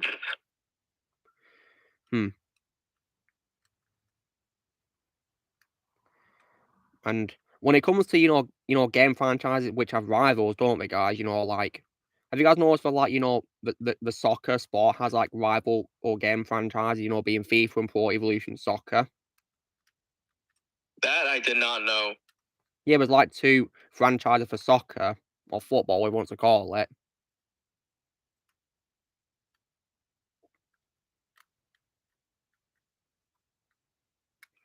But personally, guys, I prefer FIFA because you have more teams on there from each country and more stadiums and also, in my opinion, better, easier gameplay for me to understand and better graphics too overall. Because the only other... And I can also say, guys, that because they're going to be changing FIFA after this current game, which is FIFA 23, to a different title, I'm going to retire from FIFA. Because they already ruined Pro Evolution Soccer by making it a free-to-play game called eFootball with barely any teams on it and very bad graphics. There are no ones on there. It's literally online only. And Blaze, does it suck? Yeah. It's so not glitchy. Glitchy, oh dear. Oh wow. Yeah. Glitching as well. Indeed, from Halo 3 is my favorite Halo game of all time. I love Halo 3. Hey Luke, so since you hate Call of Duty, are you gonna give Wolfenstein a try? Blaze, I've got the games you recommended to me, so yeah, of course I will.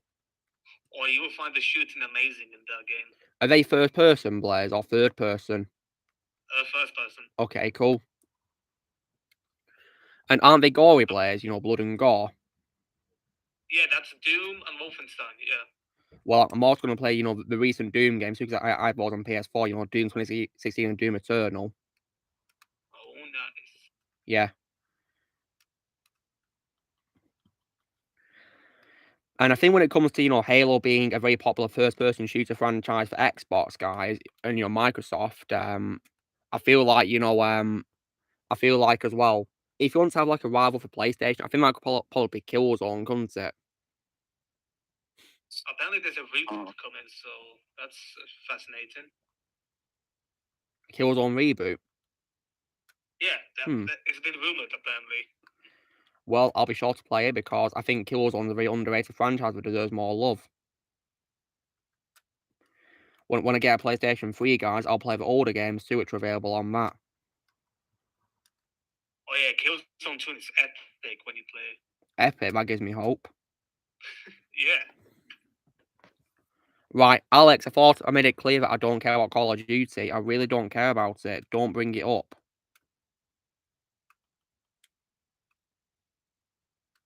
If you keep spamming about it, you'll be blocked.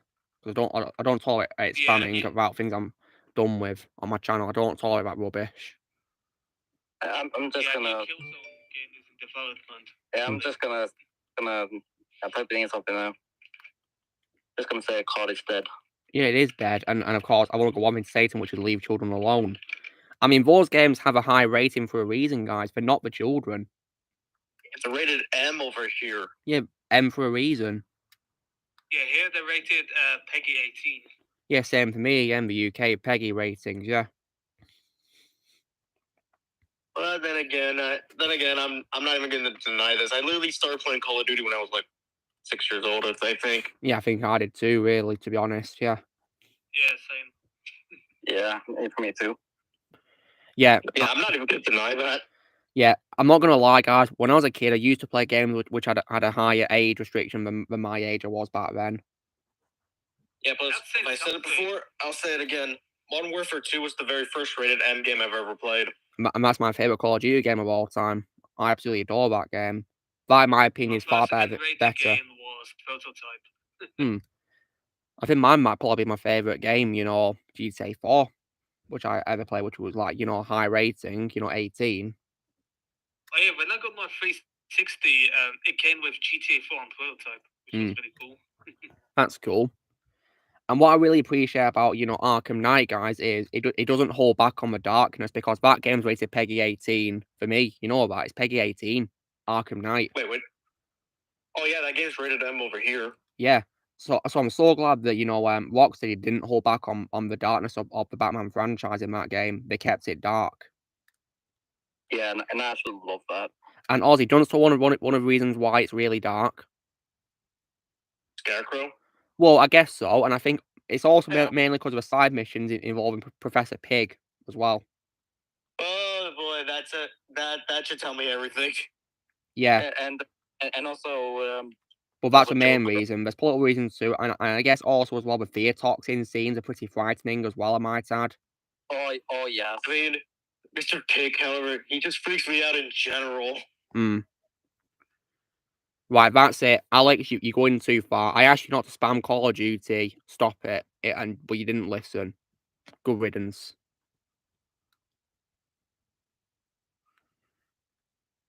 I thought I would have made it clear. Ruling my channel. Yeah, and even me and Blaze told them that COD is dead. We don't care. And I told him that you're retired from COD. He didn't listen.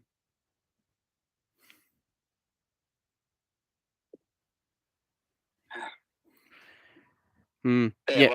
Why don't we continue to talk about Arkham Knight? Yeah. Let's go back to Arkham Knight. Yeah, Arkham Knight is amazing, and isn't it also really remarkable how that game is 8 years old, guys, yet gamers are still discovering lots of hidden details in that game to this day. Can you believe that? That is awesome. Like it's getting on a bit. In 2 years' time, it'll be 10 years old, and we're still finding details in it. I think you guys seen that video where it compares the gameplay of that with Gotham Knights from that game that came out for Series X and PS5. Yeah. Like when you look at both the games, Arkham Knight just looks so much better in comparison, and that's older. Yeah, because in Arkham Knight, it actually looks like the developers actually gave a crap. Yeah, they did. I just think it's incredible. Because in Gotham Knights, it looks like they didn't even try. I don't think they did at all. I'm looking at the character designs, and they look like toys. Yeah, they do. It literally looks like a very bad rip-off of the Arkham franchise, to be honest. Literally feels like that, a rip-off of it. Yeah, this is a very bad one. A very bad one. So this is exactly why I said that Arkham Knight is the perfect ending of that trilogy. Yeah, it is a great ending, yeah. And always will be a trilogy to me. Mm-hmm. But of course, that's going to be retconned by this, Suicide Squad game, isn't it? Yep. To be completely honest, though, I'm not really interested in that Suicide Squad game. I'm only going to watch Batman's cutscenes, to be honest. Yeah, same here. Probably for the best. Yeah. Because that's Kevin Conroy's final time playing Batman, guys, and I want to honour him.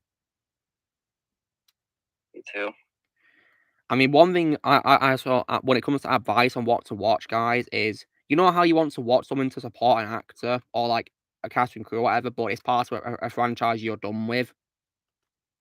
Mm-hmm. Yeah. Well, my advice is if you want to support a specific actor or director, but you don't want to continue the franchise they're in, then my advice is watch their old stuff that's not part of the franchise. Watch old things they're in. Yeah. There's probably plenty of it for you to check out. Like, for example, Chris Pratt, because, one thing that I checked out from his, which was old, was in, of course, the film called Moneyball. That was actually pretty good. Yeah, I love that movie.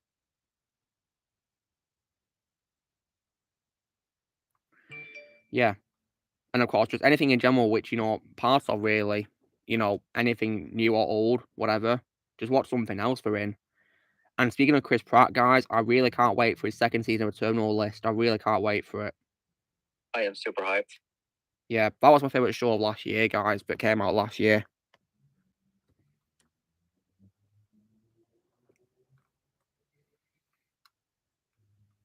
Yeah, just come on, just give me that season already. Come please, on. Please.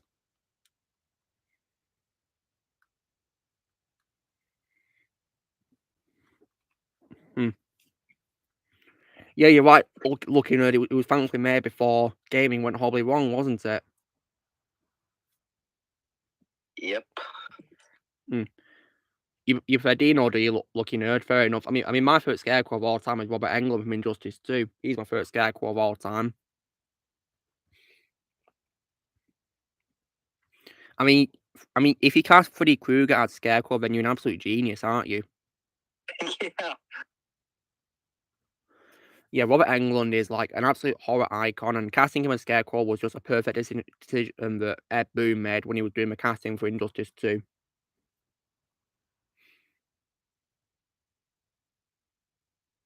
So yeah, Ed Boon, you're an absolute genius. Mm-hmm. Indeed.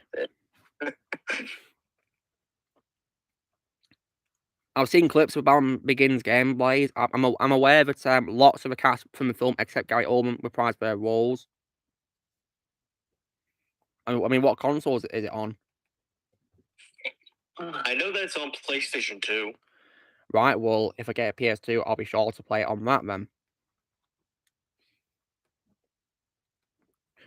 Because when it comes to consoles, guys, I want to get a PS3 and a PS2 before I think I'll get a PS5, to be honest. Mm-hmm. But when the time's right, well, guys, I will get a PS5 because when you think about it, guys, the sad reality is that inevitably Sony will stop making games for PS4, won't they? Yeah, I know they will. It's just inevitable, isn't it?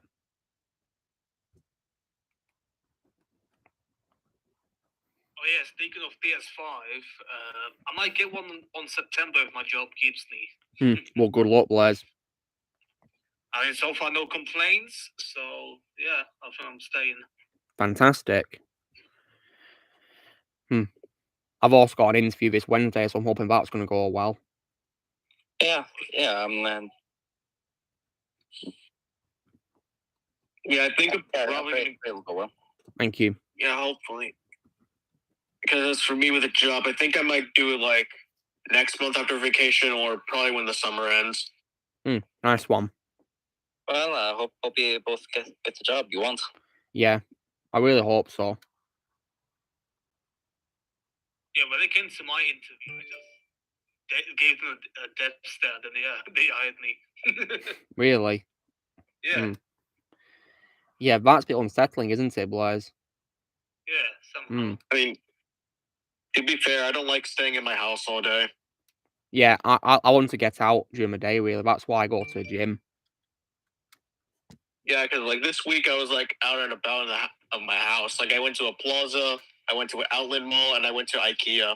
That's nice. You know, like the Swedish furniture store. Yeah, no, there's one near where I live. Yeah, down the road in Ashton. There's one in my city as well, but it's pretty far away. Yeah, it's a very popular furniture chain, isn't it? Oh yeah. Yeah, the only thing I got from there last time was this nightstand that I got this week. That's cool. Yep, I finally replaced my old one. Nice. Yeah, it was good. Yep, and that was really hard to build, but it was worth it. Yeah, it was worth every minute. Yeah.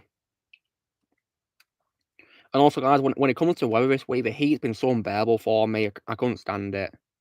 Oh yeah, it's getting worse over here. It's like a few days ago, yesterday, it was like 100 degrees. Damn. Jesus. Yeah, here it was raining for like 4 days, then it started getting sunny again. Thankfully, today it's actually rained this morning, so that was something to cheer me up. Yeah, it rained this morning for me. Yeah. When it rains, you get like a bit of like cold air, don't you? Caused by the water falling, don't you? Which I really love. It's just so nice. Mm-hmm. Yeah. Oh yeah, in Texas it's like 32 degrees apparently. Oh wow. I can't imagine what that's like. Yeah, here in Norway though it was sunny all day. Wow. It's very hot. Okay, I'm looking at the weather right now on my end. Texas, 98 degrees. 98. Holy crap. Oh my god. Yeah, that's damn. It's I mean, 6 degrees apparently Texas. Here in Norway it's 11 degrees, but the highest was today was 15. Wow. Because like, I really can't. Yeah, because I'm not a fan of hot weather. Because I know a few years ago, back in 2021, I went to Oklahoma, and the heat really got to me, where it literally made me go cuckoo. Let's put it like that. I went crazy. Oh wow. Well, I can't say blame you. The heat can be unbearable. Because it was like screwing with my mind. It was making me laugh uncontrollably. Wow. And I didn't even look at anything. And I didn't even look at anything funny. So would you say that you went through a bit? So Ozzy, would you say you went through a bit of a phase like Joaquin Phoenix's Joker? Yeah, pretty much. Wow. Oh damn it! Tomorrow it's 31 degrees here. Oh dear. But it's raining as well. See. So that's let's have a look and see what's going to be like for me. Apparently it's set to be 13 degrees tomorrow. For me, it shall be. Oh, wait, hang on. I read wrong. It's going to be 18 degrees tomorrow for me. Not as bad as Texas then, thankfully. But on Monday, it says 85. But on Monday, though, for me, it's set to be 21 degrees. Oh, wow. Yeah, here, Monday. Yeah. 31 degrees. No, wait. 21. Monday, yeah, 29 here. Thursday, 31. Damn it. Yeah, Passengers is good looking. It is a good film, but Jennifer Lawrence ruined it though. Speaking of a decent film.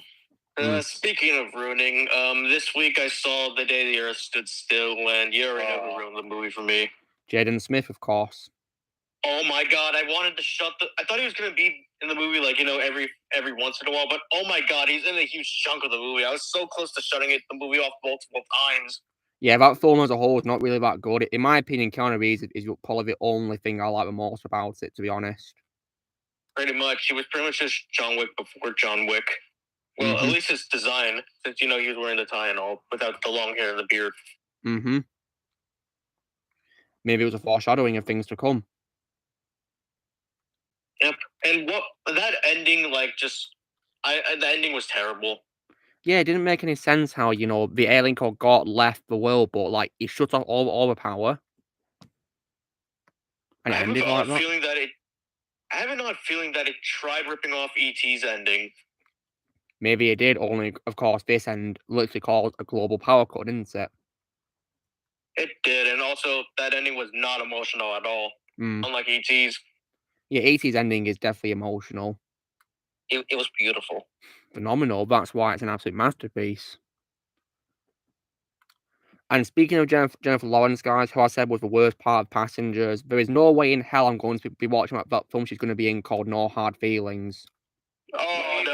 I hated the trailer. It sucked. The trailer was crap. And I really hate the plot of that movie, even being considered a comedy. Yeah, the plot is disgusting. I mean, what I'm going to say, guys, in response to a director of that movie is, okay, to a director, I'll say, no hard feelings, but I'm not going to watch your movie. Sorry. Yeah, well, I'm not watching a film about some female rape. Yeah. Yes. Yeah, I'm not interested in watching it. I mean, I wasn't interested. I don't want to watch. I don't want to watch a comedy about a. I don't even want to watch that sort of thing at all. It doesn't interest me in the slightest. I don't want to watch a comedy about a woman that abuses a child. I'm just gonna put it as simple as possible. I don't want to watch it. Yeah, that's it. Yeah. No hard feelings, but I don't want to watch your movie. Mm-hmm. I don't want to support a messed up stuff. Let's put it like that. I want to with Jennifer Lawrence in because she lost my respect. Yep, that also too. And speaking of people we lost respect for, Halle Bailey has continued to lose my respect this week. Yeah, I see that apparently she had a meltdown in her own interview, and she was being nasty to her own interviewer who was praising her apparently. And for that, gonna be like this, then just stop starring in movies if you're gonna be like that. And for that, she's now probably my most hated actress of this year. I mean, Charlotte, didn't you say she's your second most hated actress of all time behind Amber Turd? Yes, like overall. Well, I can't say I blame you. Worse. And that's kind of saying something because she's worse than Brie Larson. Yeah, screw her. And I also don't like Phoebe Waller-Bridge either. I don't like her either. Yeah, but I hate her too. Yeah, Phoebe is my third worst actress. Because all she wants to do, guys, is shove feminism into all her movies, and that's just stupid. Isn't going to work at all. And when it comes to franchises she destroys, she knows that the fans love them. She just wants to ruin them. Yeah, that's all she cares about. That's all she cares about, and that's why I don't like her. And of course, when it comes to Solo that she was in, she played that really annoying droid, didn't she? That Karen droid, who I could not stand. The only good thing about that droid was the death scene when she got killed off, blown to pieces. Yeah, I clapped at that scene. It was satisfying. Oh, satisfying. Oh.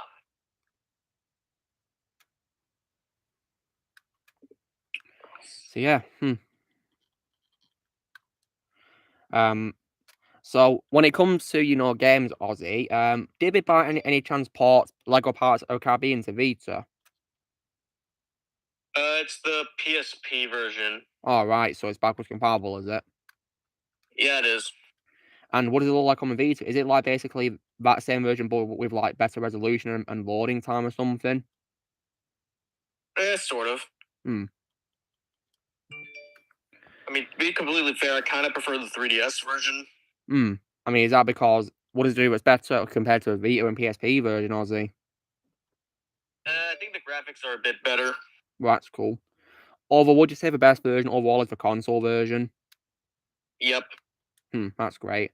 I mean, does the portable version even have a hub board to explore?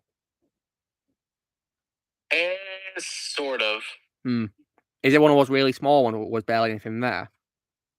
Yeah, it's pretty much like the console version, like, Port Royal, except just think of, like, Mos Eisley and Lego Star Wars.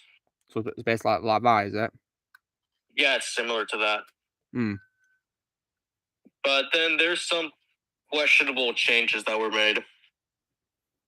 Like, obviously on Stranger Tides is there, but, that epic final boss with Blackbeard in Lego Pirates of the Caribbean console version? They cut it out in the portable version. How unfortunate. Yeah, it said it's just a regular sword duel. Well, I mean, I get that's what happened in the movie, but come on, that boss battle was actually epic to play through. I suppose you could say that the Lego version was better than the movie, couldn't you? Yeah, and also some of the cutscenes were kind of weird because they're just on Stranger Tides cutscenes, it's literally just the in-game graphics, which is really weird.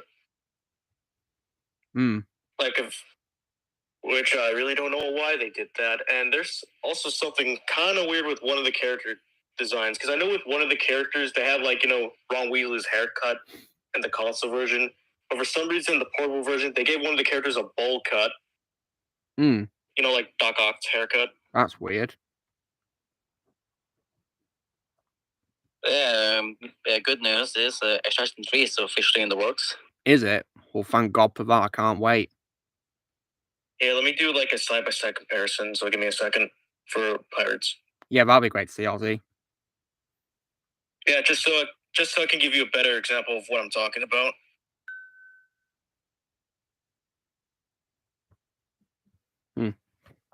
My day's been very well, thank you, Sup. Hope your day has been good too. Screenshot one, and I gotta find the other one. And also, guys, it seems that the YouTuber I watch called Josiah Rises has seen Extraction too, and he says it's better than the Flush movie. That I already agree with him on. Yeah. I've literally just replied to him, and he's replied back to me saying the 25-minute one shot was insane. And yeah, it was. The movie was just an absolutely amazing ride.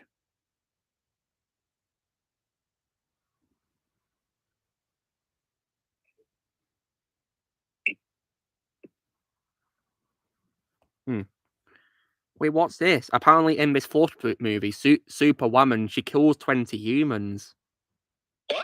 What? What? Supergirl wouldn't do that. And that's a super villain thing, not superhero. Ridiculous. So I'm guessing Andy Muschietti doesn't know the difference between a villain and a hero. Okay, gotcha. It's just ridiculous. Because superheroes doesn't kill. Yeah, have you not realised that? They don't kill innocent people. And also, if this was more realistic, now humanity would see Supergirl as a threat. So yeah, okay, yeah. Well done, Andy. You just ruined Supergirl. Massacred her. Oh, and apparently Shadow, he also encouraged Sasha Calle to cut her hair short as well for a role. Oh God! Even though she has. Yeah, in the comics, guys, she has long blonde hair. And you know what, guys? Because of this, I'm going to watch the 1984 Supergirl film starring Helen Slater, which is in the same universe as Christopher Reeve Superman. I'm going to watch that one day. Yep. I'm watching that too. I mean, even though I heard that movie wasn't good, I'm pretty sure it's way better than whatever this Flash movie was. And from what I've read on Wikipedia, apparently this Keaton Bruce ends up getting killed in the film. From what I've read. Yeah, it's true, Don. Michael Keaton's Bruce gets killed. And also, Don, do you want to know how they end the movie? Yeah. Well, you know how those rumours about Ben Affleck being erased? Yep. Well, it's true because he's only in like the first 5 minutes. And at the end of the film, this is not a joke, Don. I swear this is not a joke. At the end of the film, he gets replaced by George Clooney. Yeah, I'm not kidding. Great. So they basically alien 3 Keaton Bruce, and they bring back Clooney Bruce to erase Affleck Bruce. Yeah, and I don't get it because I thought George Clooney hated playing Batman. Well, now I'm glad I'm not watching this film. I'm never going to see it at all. My DCEU days are over. I'm only going to stick to Matt Reeves' movies. Yeah. Anyways, I'm done with the edit I was talking about, so you can look at it no mic. Let's have a look. The only thing I want to see in this film is a paid request for Rambo Rap for Life to destroy it. I see what you mean, Ozzy. Is that Pintle by any chance? I think so. Yeah, because I noticed like he's got one, gold eye, hasn't he? Oh, and the one just finished Extraction 2, and it gives it a 10 out of 10 as well. Just like me. Oh, and no, that's not Pintle. That's not Pintle. And Luke, I've also replied to Josiah. You replied to him, okay? Let me see your reply, Shadow. Give me a second. That's Rigatti. Oh yeah, Rigatti. Sorry, yeah, I get confused between the two of them. Yeah, Rigatti and Pintle. Yeah, same here. Oh wow, yeah. Guys, Josiah, he wants to see my review for Extraction too. He wants to see it. Oh damn! Oh wow! Oh. Yeah, and Josiah's awesome, guys. I'd recommend him. He's awesome. Yes. Yeah, he is.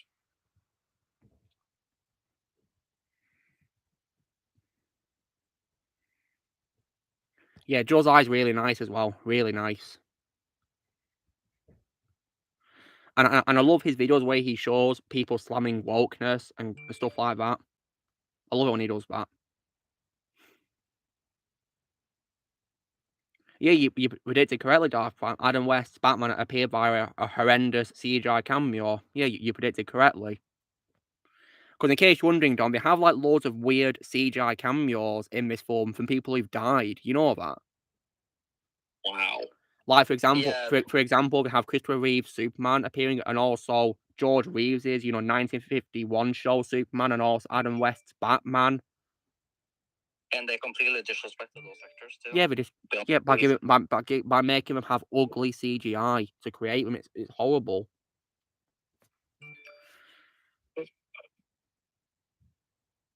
Yeah, but basically, Don, you get the idea. This movie was only made to piss off DC fans. I think it was, yeah. And practically, they're attacking fans. And also, Don, you know the director of the movie, Andy Muschietti? He also says it's good, but the film has bad effects. He's making out that it's good. It's got bad effects. He thinks it's good. I think I heard Tyler Magnus ranting about the bad effects in his live stream. Oh, guys, just left my comment. Yeah, he likes a lot of comments, Shadow. He's very responsive and active on Twitter.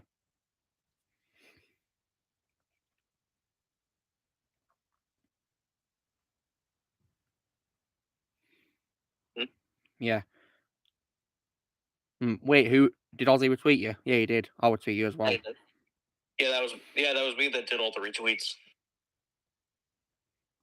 Yeah, Extraction 2 is definitely, a lot more worth the watch than this Flush movie. Good thing I watched that instead. Yeah, I watched it yesterday on Netflix. It was definitely an amazing ride. Practically this week, this is probably the quickest time I got into a franchise, probably. Yeah, and I guess it was easy because they're both Netflix movies, so yeah. Yeah, it is indeed Exalted Nerd, yeah. Who's Wonder Man? I'm pretty sure he's a Marvel character, Blaze. Yeah, he's a Marvel character. And I believe he's played by Nathan Fillion in the MCU, isn't he? In like one of his cameos for James Gunn movies.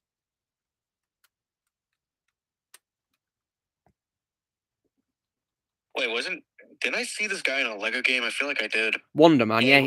He appears, yeah. He appears in like a Marvel Superheroes. I think he's in Lego Avengers as a DLC character. Then in Lego Marvel Superheroes 2, he's like a character as part of the base game, yeah. Yeah, and I found him. He gives you a quest. Mm-hmm. And I think he's also in one of the DLC missions too.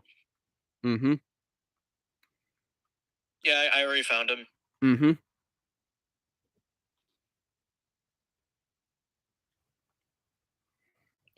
So yeah, and when it comes to the whole future of the whole DCEU, Don, didn't you say that the test audiences for Aquaman 2 said it was really bad? Yeah. Well, yeah, that's doomed to fail, isn't it? Then.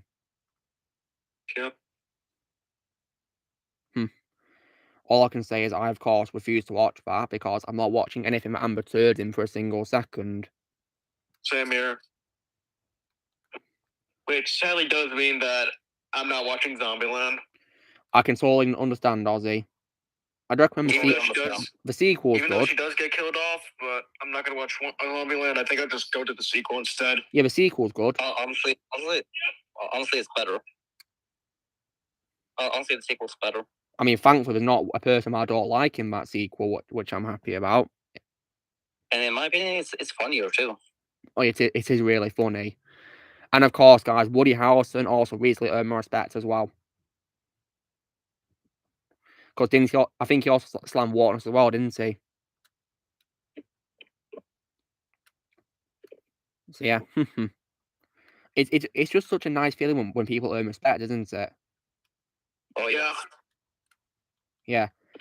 I mean, guys, when I posted that screenshot of William Shatner showing support for Henry Cavill, how did you guys react when you saw his tweet showing support for him?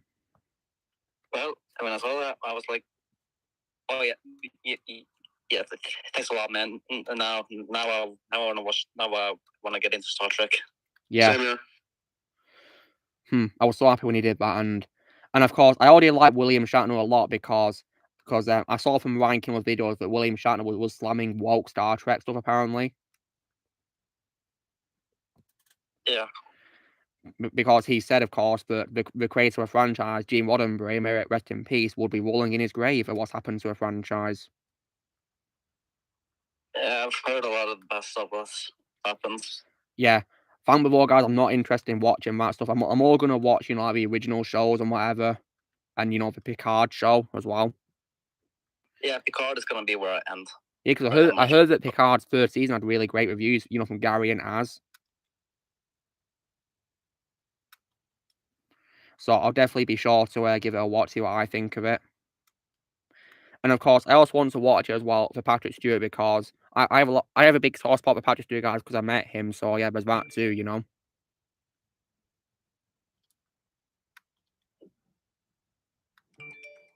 And yeah, it would be so cool if we actually got him onto one of these streams. Yeah, that'd be wonderful. I'd love to speak to Patrick Stewart, but of course he's really busy, isn't he? So I can totally understand that. Yeah. But of course, next week, guys, there is of course that amazing chance that we can be interviewing Richard Epker, of course. And I really can't. Awesome. Yeah, I can't wait to speak to Raiden himself.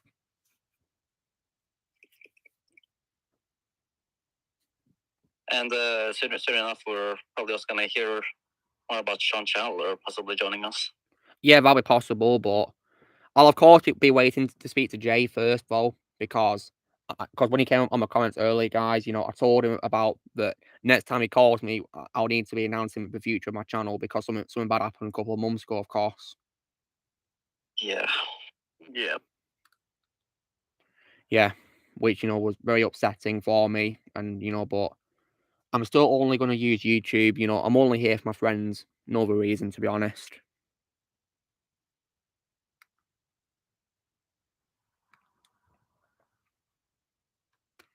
So, yeah. What are you saying, Don? Sorry? I'm kind of starting to contemplate migrating some videos to this Odyssey account I kind of plan on doing. If that's a good idea, actually. Yeah, good. Odyssey is good. You can actually sync, your channel with Odyssey. Yeah. So all your videos you currently have on your channel, they will appear on Odyssey. Not so sure how long it takes, though. Yeah, it doesn't take long to sync with me. It only takes like, a couple of hours to sync it all, thankfully. And guys, I just got a trophy on Kills or Mercenary for doing a grinding related trophy, which was to get 1,000 headshots. So yeah, definitely took its time, but was worth it in the end. There's also like a trophy miss called Bloodbound, where you got to kill 10,000 enemies. Can you believe that? And it takes its time too.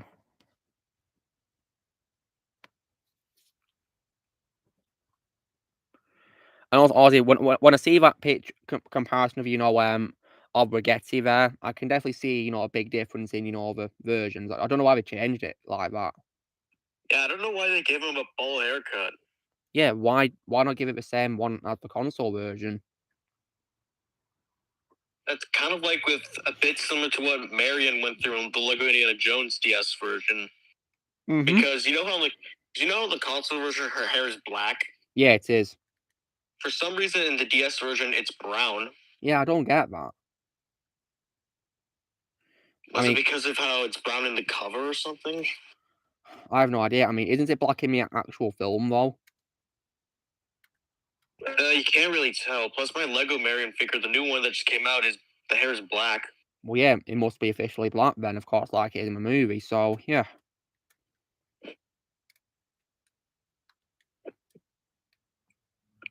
Yeah, same thing with the original figure as well. Yeah. When it comes to this new Indiana Jones Lego figures, guys, I still prefer the classic Lego figures, to be completely honest. Yeah, same here. I still have my old Marion and Indy to this day. That's cool. I don't know where my old Marion is. I have two old Marion figures, the one from the Cairo battle and the other one from the Well of Souls. Yeah, and for Indy, I have like about a total of like 4, I think, or maybe 5. Because I used to own the camp set along with the motorcycle chase, like I said, the Cairo battle, Well of Souls, and I think I had the Temple of Doom set. Wow. When it comes to because I still have Olaron's helmet. Yeah, for Temple of Doom, I have a minecart set. Sadly, I don't have the manual anymore. Mine, of course, is broke up into loads of pieces. It's probably lost now, so yeah, how unfortunate. Yeah, because there's like a bunch of old Lego sets I used to own, including like, Lego Star Wars, like the original Anakin Jedi Starfighter from the Clone Wars from 2008. Oh, that's very iconic, isn't it? Yeah, because I remember one of the play features is that you could actually launch R2 from the fighter. Yeah, that was really cool. Yeah. Here's my Marion figure. Yeah, I love that that's figure. the one I have. Well, one of the two I have, because the other one's from the Cairo battle. It's so iconic. Very iconic. Should I just go get the new one to compare it to? That'd be a good idea, yeah. Yeah. You know what? I'm gonna go get her. I'm gonna go get my Indy as well. I'm gonna go get her. I mean, I already sent a photo of Indy in the Lego channel, so I'm gonna go get Marion. Yeah. And also, guys, when it comes to my MCU reviews, have you guys noticed that I always dedicate a part to talking about Stan Lee as well? Yep, that is something I really do like. Yeah, I mean, I can't, ignore the legendary Stan Lee, can I? It's the main reason of Marvel. Without him, we wouldn't have many of these iconic characters he co-created, would we? Yeah. Anyways, here's the new Marion. Ozzy, have you had a haircut? No, just ponytail. Oh, okay. Yeah, my hair's gone longer. Oh, wow. But yeah, that figure's... I love the old figure of Marion. And just like the old figure, she does also have a second face, screaming. Oh, wow. Yeah. It's actually a pretty cool feature of Lego figures, how you can change the faces. Yeah, because like now with the new Indiana Jones figure, you can do it with Indy. And Ozzy, you know how this new figure has like a hairpiece with the hat? So is that like one piece put together, the hat and the hair? Yep, it's all one piece. And also this created Sala as well, which I don't think we ever had in the original line. Because I'm gonna do this for fun. I'm gonna go through like one of my Lego piles and give him a shovel, because in Lego Indiana Jones, he had a shovel in the games. Yeah, he did. Makes sense to give him one, of course. Yeah, I'm just gonna do it for fun.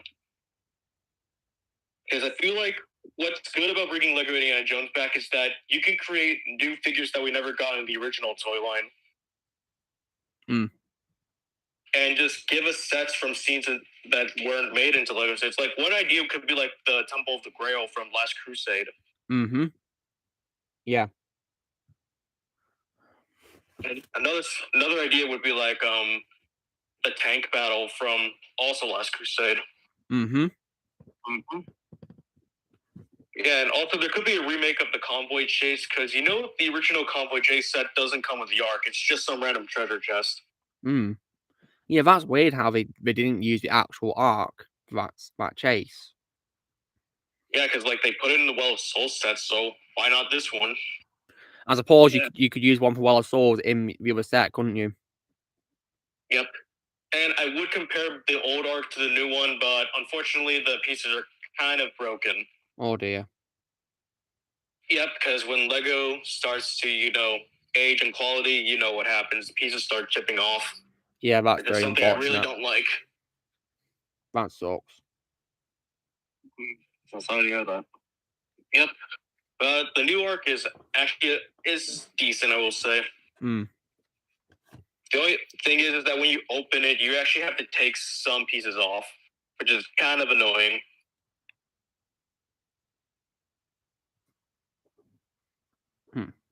Like, here, I can show you. Let me go get it.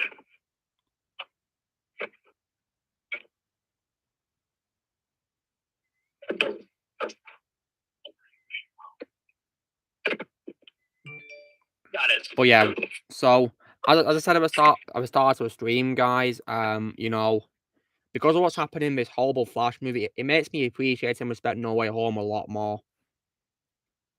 Yeah. For several reasons, being, you know, like, of course, better visual effects, and also it brings back beloved characters and it treats them properly, doesn't kill them off. Yeah, actually, No Way Home actually treats Maguire and Garfield with respect. Yeah, indeed. Same thing with their villains. Mm-hmm. Yeah, because it cured them and gave them a chance of redemption. Yeah. The Flash, on the other hand, let's just kill off Keaton's Batman.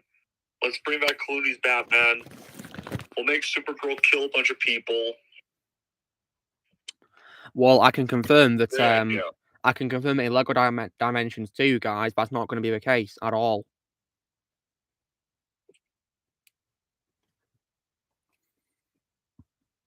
And if you guys are wondering, I'm actually writing down the whole story for that game, you know, just for fun.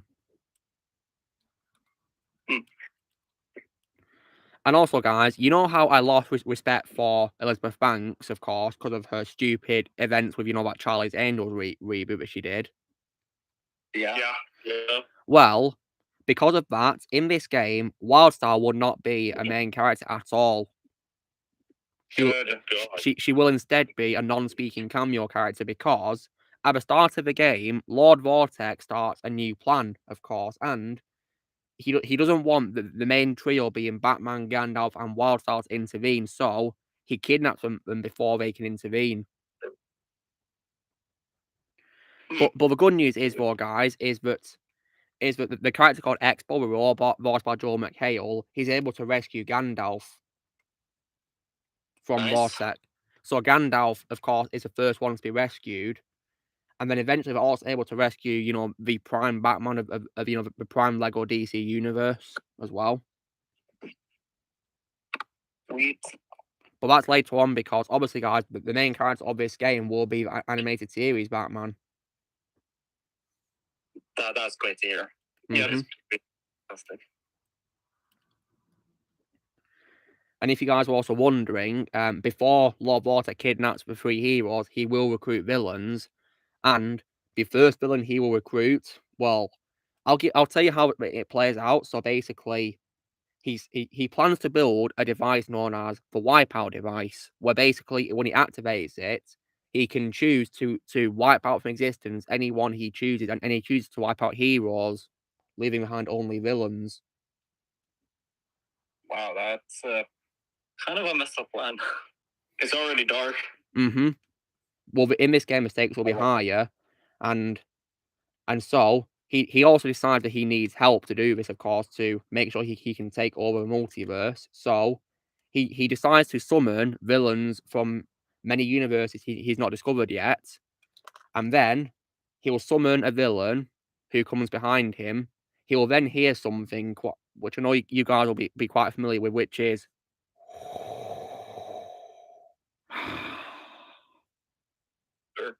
yeah, and then you'll see a shadow coming in, guys, alongside an iconic theme song, and then Darth Vader, of course, as you guys said, will then say this: "I sense that you have a strong desire to conquer every galaxy." Then he will emerge from the shadows and then say, "Vortex, shall we begin negotiations?" Awesome. That's pretty awesome. Yep. And then more villains will come. Pretty much every villain you can name will be there, but there will be some universes which I will wipe out for before the game even starts. For example, the world of Woke, both of 2016, will get wiped out. Yep.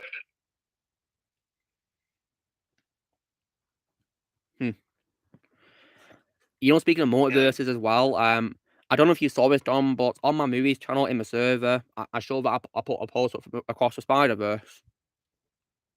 Oh, no, I did not know that. Yeah, it's up there, actually, yeah, on display. I just used a ladder to climb up to put it on, so yeah.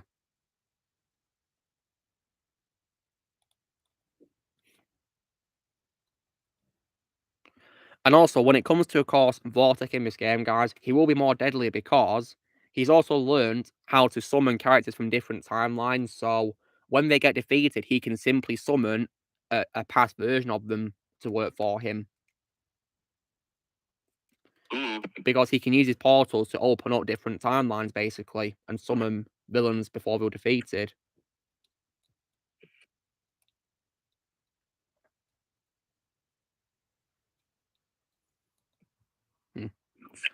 So yeah, but in case you guys are wondering, obviously the Lego Movie World will be a part of this game, and the main character who is going to be part of the team from a world will be Emmett. Yay!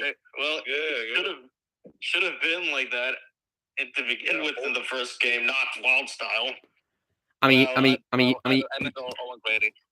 you know what's sad, guys, is that in the story mode of Lego Dimensions, Emmett only appears in one cutscene, just one. Yeah, and hopefully this also gives him a better role after his role in this Lego Movie sequel. Well, guess what, Dom? The game's going to ignore the sequel. Good. Okay, I finally found my Indiana Jones figures. The real ones, right there.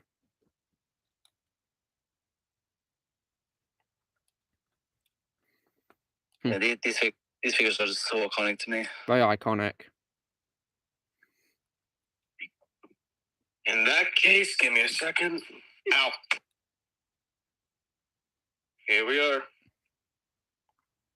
The Well of Souls, nice. And there's Indy. Yeah, I gave my Indy figure a gun because I felt that would be. Yeah. Well, he does use it, so fair enough, and it's a revolver, of course. Plus, that was his weapon in Lego Star Wars. Yeah, but like it would be more accurate, and and then also to make, and also give Marion a torch to make it more accurate to the Well of Soul scenes too. Yeah, my Marion's right over here.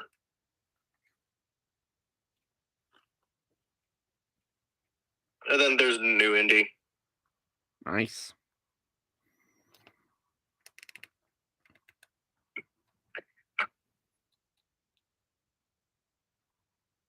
And I guess the Indiana Jones toy line is also it's coming back because the action figures, and with the Raiders of the Lost Ark one, you could actually build the Ark of the Covenant.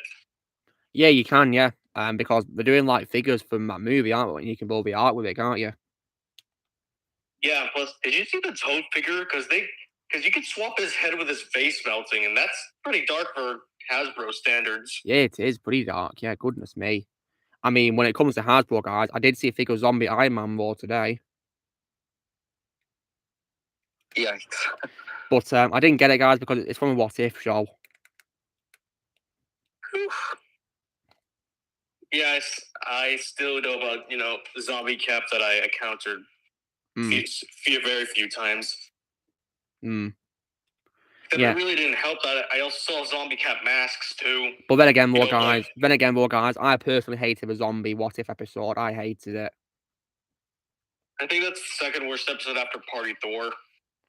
I think I was mostly disgusted about that episode because of the way it treated Black Panther, especially. Yeah, and the disrespect for Chadwick. Oh my god. Yeah, because if you guys have not seen that episode, it's disgusting because it literally shows Black Panther with his leg being eaten by Wanda as a zombie. And that made me hate Vision. It made me hate Vision. Yeah, that episode made me lose respect for Vision. And that's why I personally prefer Paul Bettany as Jarvis, to be honest, nowadays. Yeah, the more I think about it, there was only one good episode of What If. I mean, my favorite episode too. Same here. Yeah, it was actually quite emotional, hearing Chadwick in episode 2. Yeah, it was a good episode. And I will say as well that Thanos being good caught me off guard as well.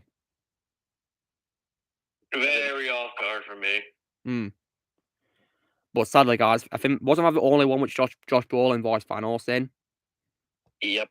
Yes. Yeah, because in episode 5 he was a zombie, of course, at the end of that one, and then I think it was the penultimate episode with Ultron. What if he won the Age of Ultron movie? Thanos arrives on Earth to get the stones, but then the Vision possessed by Ultron just, slice him in half with his laser. That's just lazy writing. And it creates a plot hole because if Vision can do it, why didn't he do this in Infinity War when fighting Thanos? Once again, lazy writing. And like just wasting Thanos like that was just so dumb. Yeah, I hated that. Like, you give us the greatest Marvel villain of all time and then you waste him like that? Yeah, wasting my favorite MCU villain right there.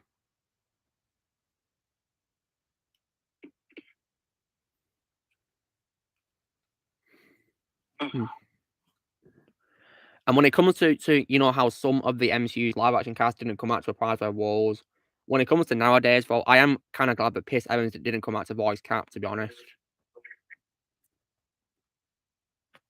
Yeah, that was good. Yeah, I can't stand him, so that's why nowadays I didn't really like Josh Keaton playing, the skinny Steve Rogers in episode 1 and Cap in the other episodes.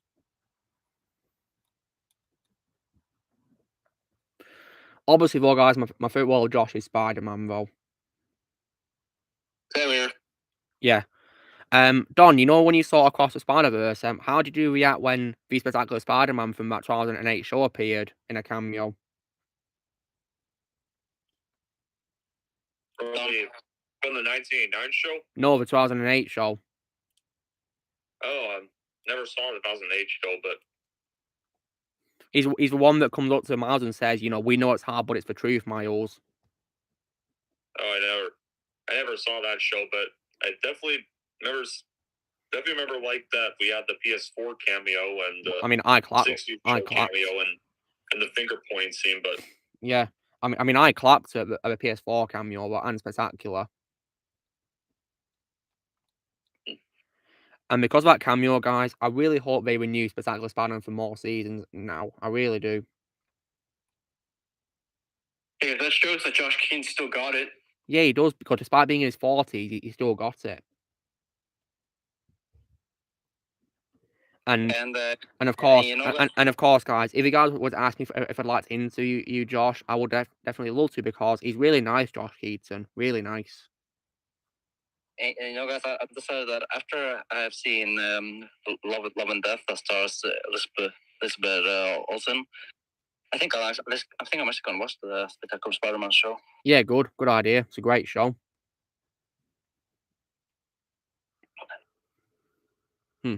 So, yeah. And after I've seen Tulsa King, I'll be binge watching Batman Beyond on a rewatch, if you will, because I've seen bits of that show when I was a kid.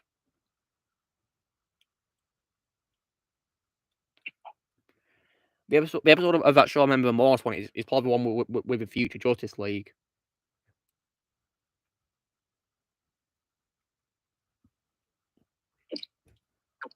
So yeah, I'm definitely looking forward to going back down memory lane. Yeah, of course. And I'm not sure it actually holds up to this day, which is pretty amazing, isn't it? Holds up really well. Yeah, it does. Yeah, I think that's the beauty of animated shows, isn't it? Really, definitely holds up really well. And especially when you watch it on Blu-ray as well, it definitely looks really amazing when it's put into HD quality like that. It's just wonderful, really, just amazing, really amazing. So yeah, oh, and I can't wait to go out on memory lane to see the rest of Batman Beyond. And I'll also probably be watching the Return of the Joker animated movie as well. I mean, I have no doubt in my mind it'll be pretty scary, like you said, Ozzy, isn't it? Yep. But of course, I'm definitely looking forward to hearing Mark Hamill as the Joker. Of course. Thank you, my daughter. Yeah, welcome to Rebellion. Yeah, I read in support of Gina on all these streams. I gotta go now, guys. But thanks for being here, Don. I hope you have a nice week. We're good. How are you here? Yeah. Take care. See you. See you. Take care. Yeah.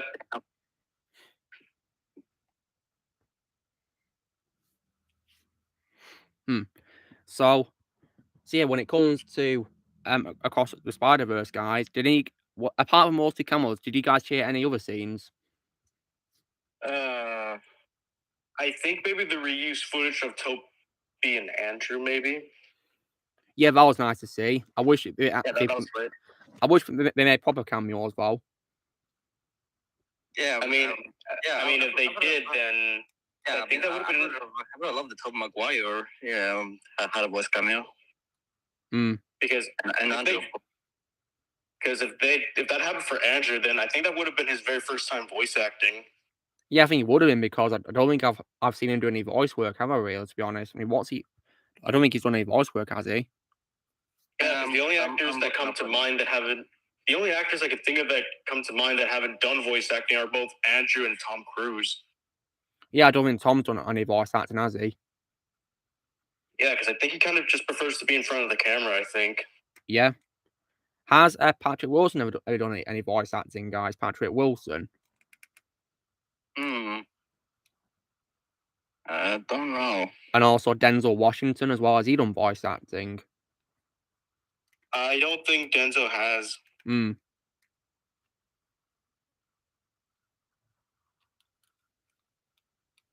You search up a list of actors that have never done voice acting.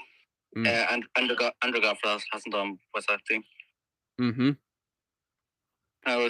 have a look at Denzel.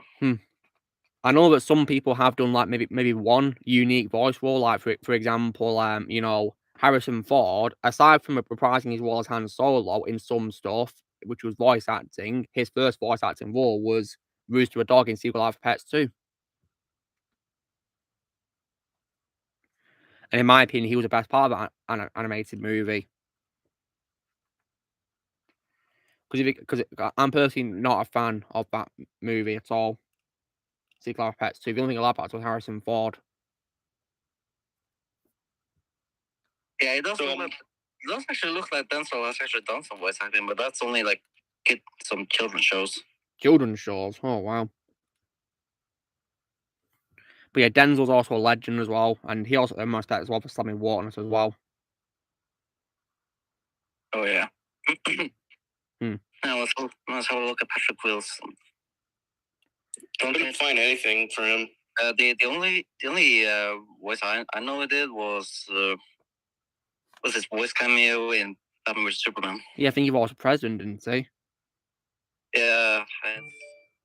Oh boy, sadly he was in Teen Titans Go. Oh god, Azu. As himself in one episode. What?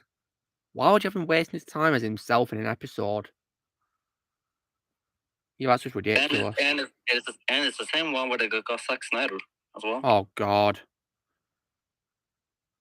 And apparently, this Snyder cut they talk about in the episode is literally just a haircut by Zack Snyder, isn't it? That's just so dumb. Like, wow. And so, when it comes to voice roles as well, guys, you know, who else has not done any voice work in their lives? That is very hard. It's very hard to find out. Because sometimes like you don't always find everything. Like sometimes you have to go on a website. Like maybe this person did voices in video games. When it comes to other Spider-Man actors, Tobey Maguire, of course, reprises well as Spider-Man in the games based on the movies, and he also, my favourite voice of his, of course, is the dog Lou in the first Cats and Dogs movie.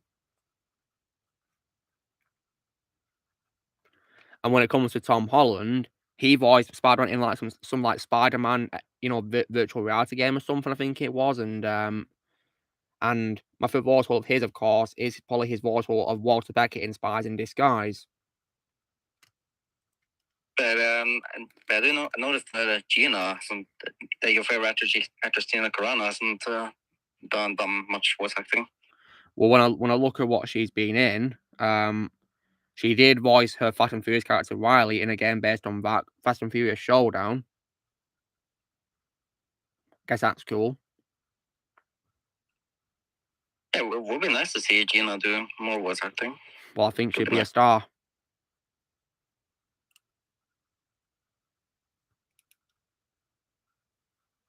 Maybe it like depends on what like the actor likes doing. They prefer to work in front of the camera or just hear their voice instead. Hmm.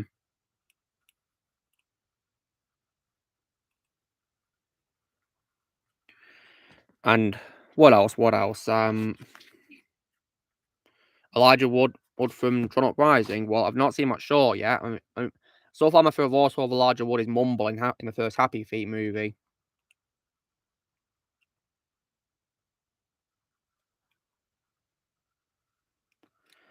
And when it comes to other actors who play, lots of, like live action roles and all that as well, but don't really do much voice acting, I think another example for me is probably Brad Pitt. My favourite voice of his is probably Metro Man in Megamind.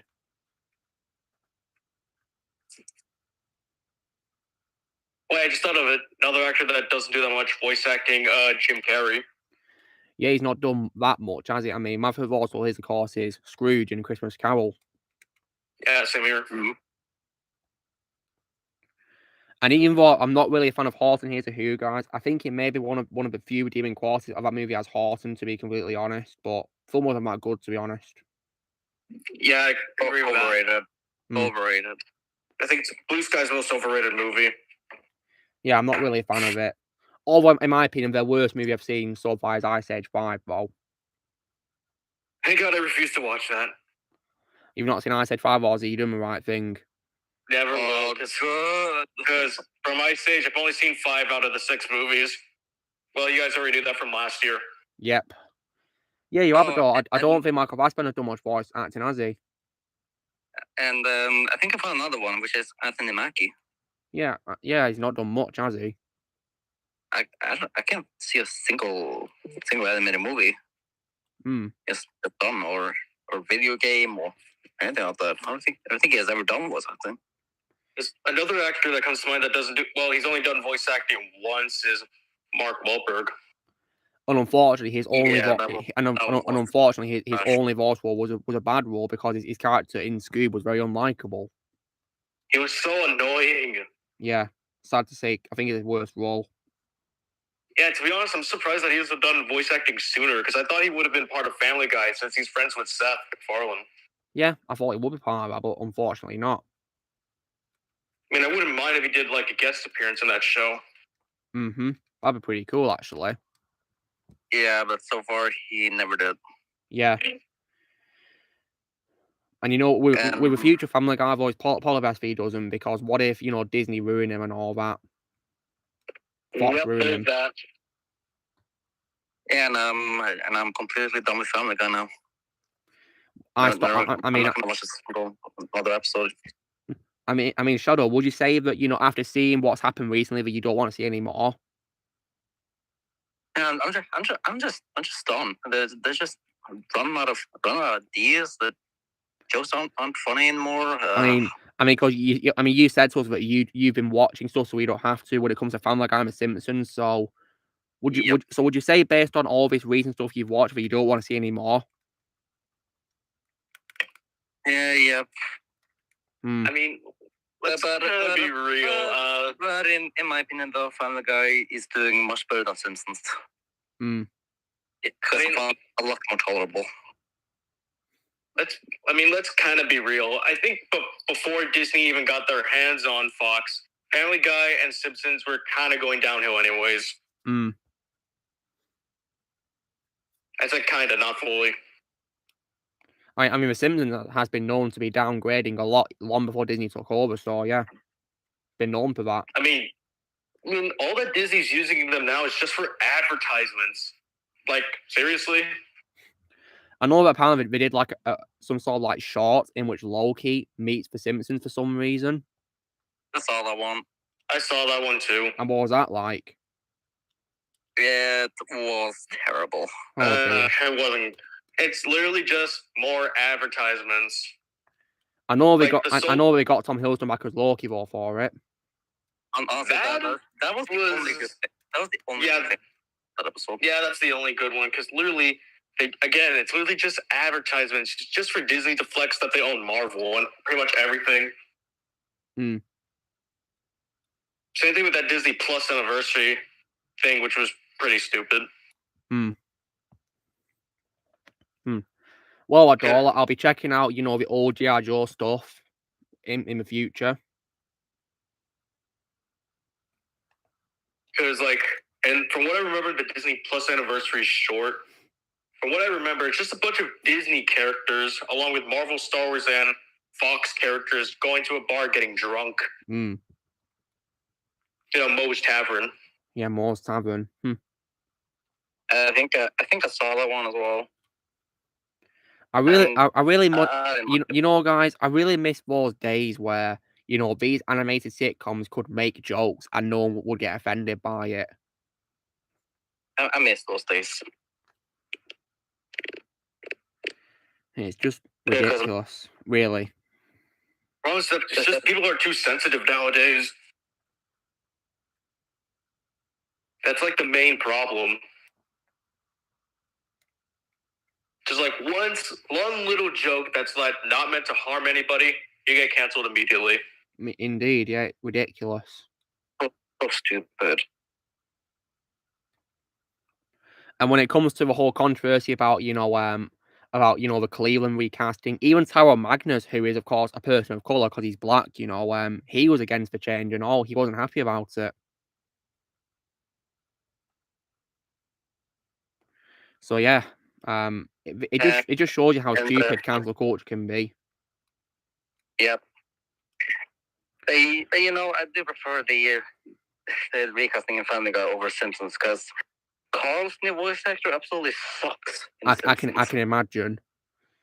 At least, you know, at least with a new voice for Cleveland, they cast someone who actually does the voice for a living as an impressionist. So I guess there's that. But you know, yeah, he actually sounds a lot like Mike Henry. Mike Henry, yeah. He actually sounds like Henry. Obviously, though, no one can stop Mike at Cleveland, though. And Shadow, did they by any chance recast Consuela, the cleaner? She doesn't even appear at all anymore. Oh, come on, she's so funny. I mean, I love how voice. I mean, it was Mike Henry who voiced her, Ozzy. Oh. And she's just so funny how when she's on the phone, she goes, no. No. I mean, if that's supposed to be considered Spanish, is that supposed to like offend Spanish people? That doesn't offend me at all. I just find it funny. I mean, I find it hilarious. And also, I'm obviously part of Spanish culture, but I just find it funny. And also, guys, they did an episode which was parodying British culture, and I found it hilarious. And I'm British. Pretty much a good majority of things that like parody Spanish culture, I find it incredibly funny. And I gotta say that the cast of the show do pretty good British accents when they play British versions of their characters. It's pretty good how they can do that. But you know what I think is definitely good talent, guys, is when you have like a natural accent in real life, but you play a character who's got a different accent to you, and then your character does a fake version of your all natural accent. Imagine that. Like, I think an example of that is probably Hugh Laurie, because if you guys have seen that TV show called House, he of course plays the title character of that, who's American, whereas he's British in real life. And at one point, his character does a fake British accent on a phone call, and he's an American character played by a British actor. Like, that's just good talent, isn't it, right there?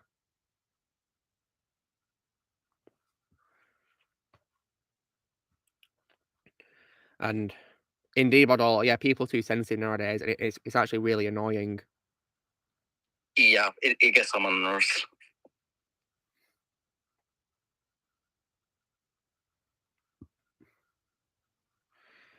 It just really does my head in.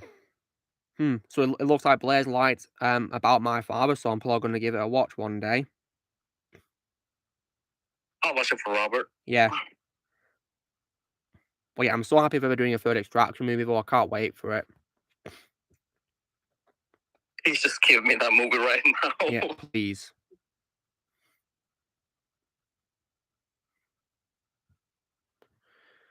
So yeah, and also, guys, you know, when it comes to Chris Hemsworth, of course, announcing that, you know, he has a gene that could be a cause of Alzheimer's in the future.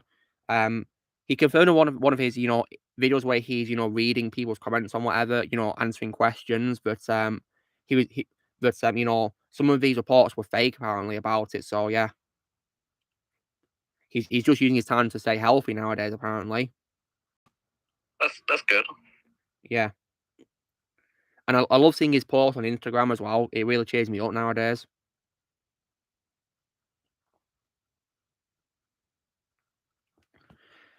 Yeah, Chris Hemsworth's a legend. And he deserves better than Marvel. Yeah, he does. I'm glad that he's playing Tyler Rake. And to be honest, guys, I hope he doesn't play Thor again, to be honest. I have no doubt in my mind that Thor Walk and Blunder ruined him.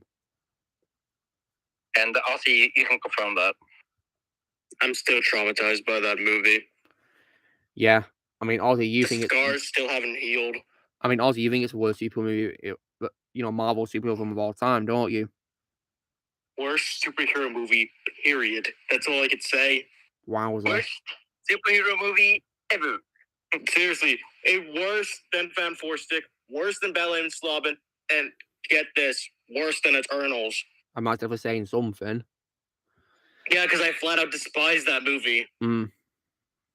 Yeah, I've heard about Mortal Kombat Legends Cage match, and I'm definitely going to watch that, and especially because apparently it's Gilbert Gottfried's final movie, I believe. So yeah.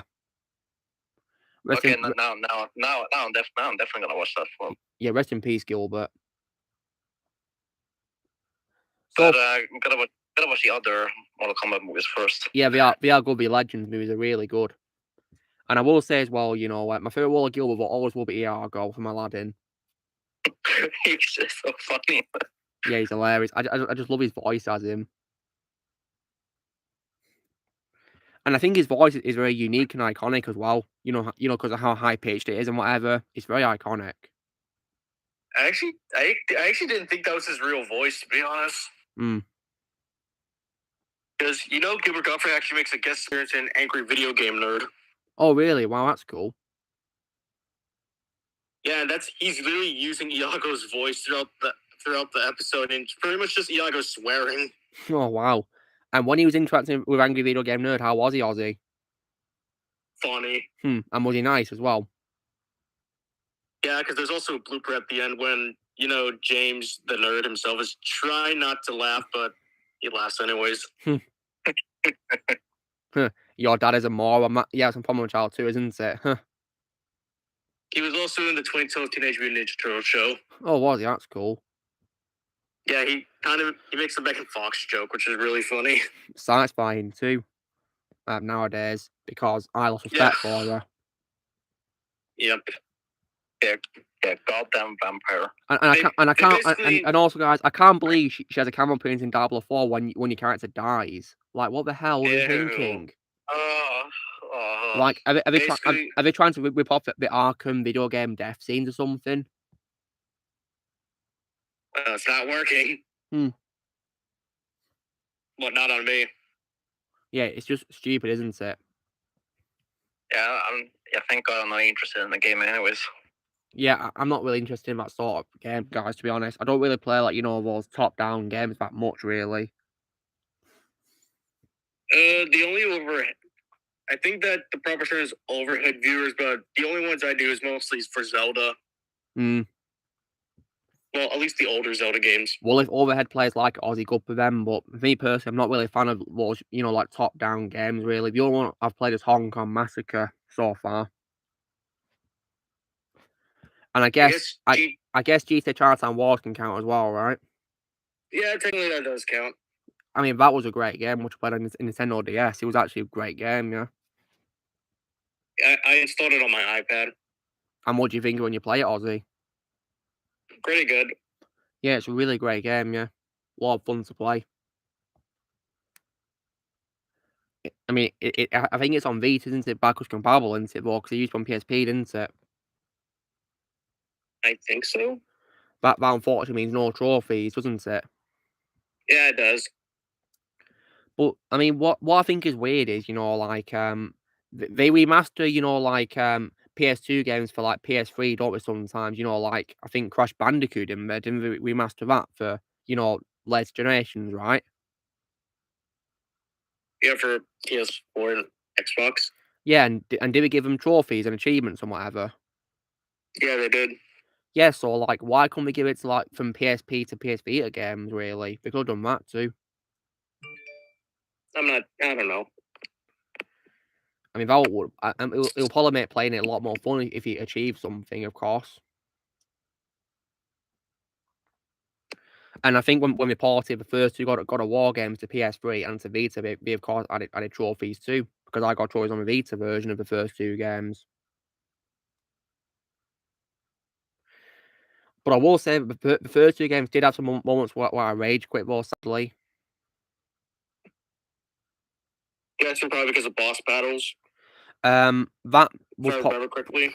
It was that, and also as well in God of War 2, but there's like a bridge, like platforming section where you've got to jump through like a collapsing bridge, and you got to press buttons at the right time and jump and all that. Oh boy, I think I know where this is going. And then on the first game as well, there was also as well like crossing a bridge and all that with like blades spinning around. I hated that. Then also as well in the first game as well, I'm climbing up like a ladder with like needles coming on sides and all that spinning around. That was a massive pain. Like when playing that, I was like yelling, I was cursing and raging. I think I've been having some stuff similar like that with Uncharted 3, believe it or not. Oh dear. Mostly because of the enemy's difficulty. I mean, I play games on easy difficulty, guys. I'm sick of high difficulty. I don't do that rubbish. I can't do it. I mean, I put it on easy, but I'm still getting killed. Oh dear. And if you're wondering, I'm getting close to the plane scene in Uncharted 3. Oh, that scene was so cool. Yep, and then the convoy level. Oh. Where I'll be playing some Indiana Jones music. Good idea. I played the Raiders Lost Ark combo music, and it fitted really well. Yeah, so did I, and I was actually impressed with how well it fitted in. Yeah, it really did fit in well. This reminds me of a video I saw about something similar like that. Let me see. It almost felt the developers wanted the players to put the music on. Yeah, and they made it a good choice because it fitted really well. Reminds me of whoops, wrong chat. It reminds me of this video. I guess you could see it as a hidden Easter egg if you want to. If you want. Maybe an Easter egg you got to find for yourself, I guess. Oh wow, someone actually did that. That's cool. Yeah, it actually fits in very well. Yeah, it's really cool.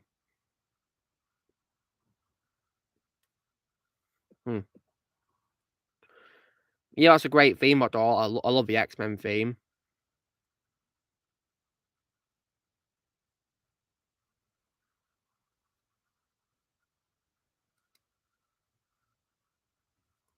Then I wonder this: what would have happened if Indy and Nathan Drake actually met? Well, that'd be incredible. I mean, what I'll say all the years you'll find out in LEGO Dimensions too. This is already cool, amazing. Because this will probably be the biggest LEGO game ever made, to be honest.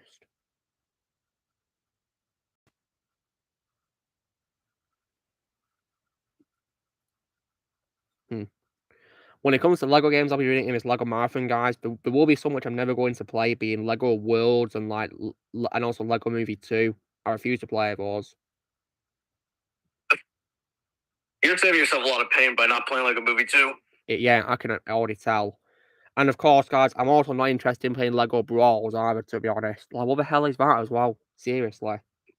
Looks like a Smash Brothers clone. Plus, also, Traveler's Tales is not involved with the game, so that's what killed my interest. Yeah, I think it's not going to work at all. Nowadays with LEGO games, I only play them if Traveler's Tales is involved. No Traveler's Tales, no playing for me. I think if they don't play, if they don't make the game for you to play, it's gonna go horribly wrong. Yep, which is why I'm not playing that new LEGO Racers game. Well, I don't play race car games in general anyway, so yeah. definitely no for me. Yeah, I mean, I may like Mario Kart and all, but I'm not interested in that Lego racing game.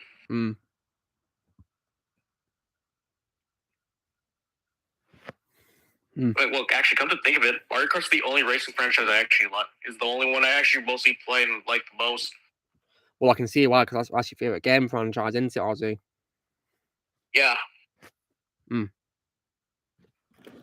I've played Forza for like the demo version of it, and I remember not liking it. What was all of it, Ozzy?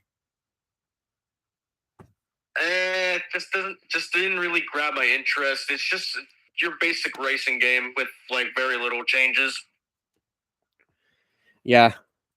Well, all I can say is I'm thankfully not interested in Forza, and that's of course another example of an Xbox exclusive franchise. But what I will say, guys, is that after I've played these last exclusives I got left on Xbox, I'm planning to retire from Xbox.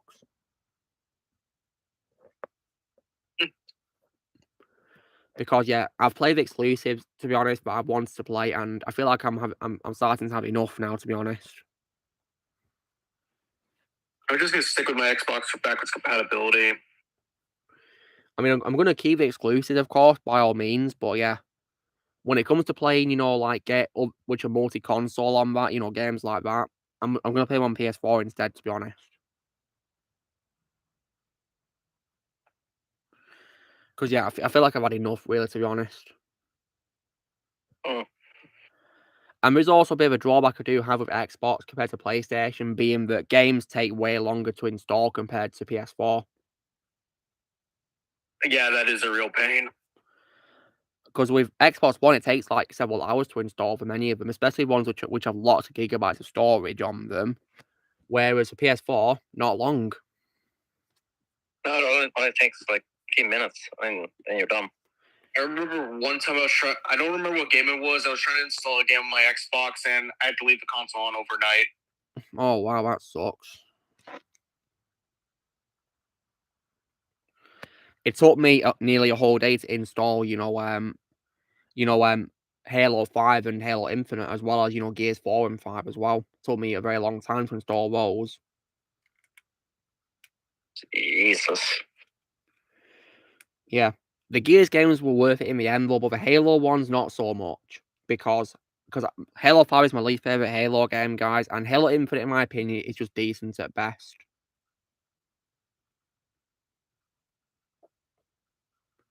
I mean, I personally didn't really like how Halo Infinite went for an open world style gameplay. I didn't really like that, because that's not really what Halo's supposed to be at all.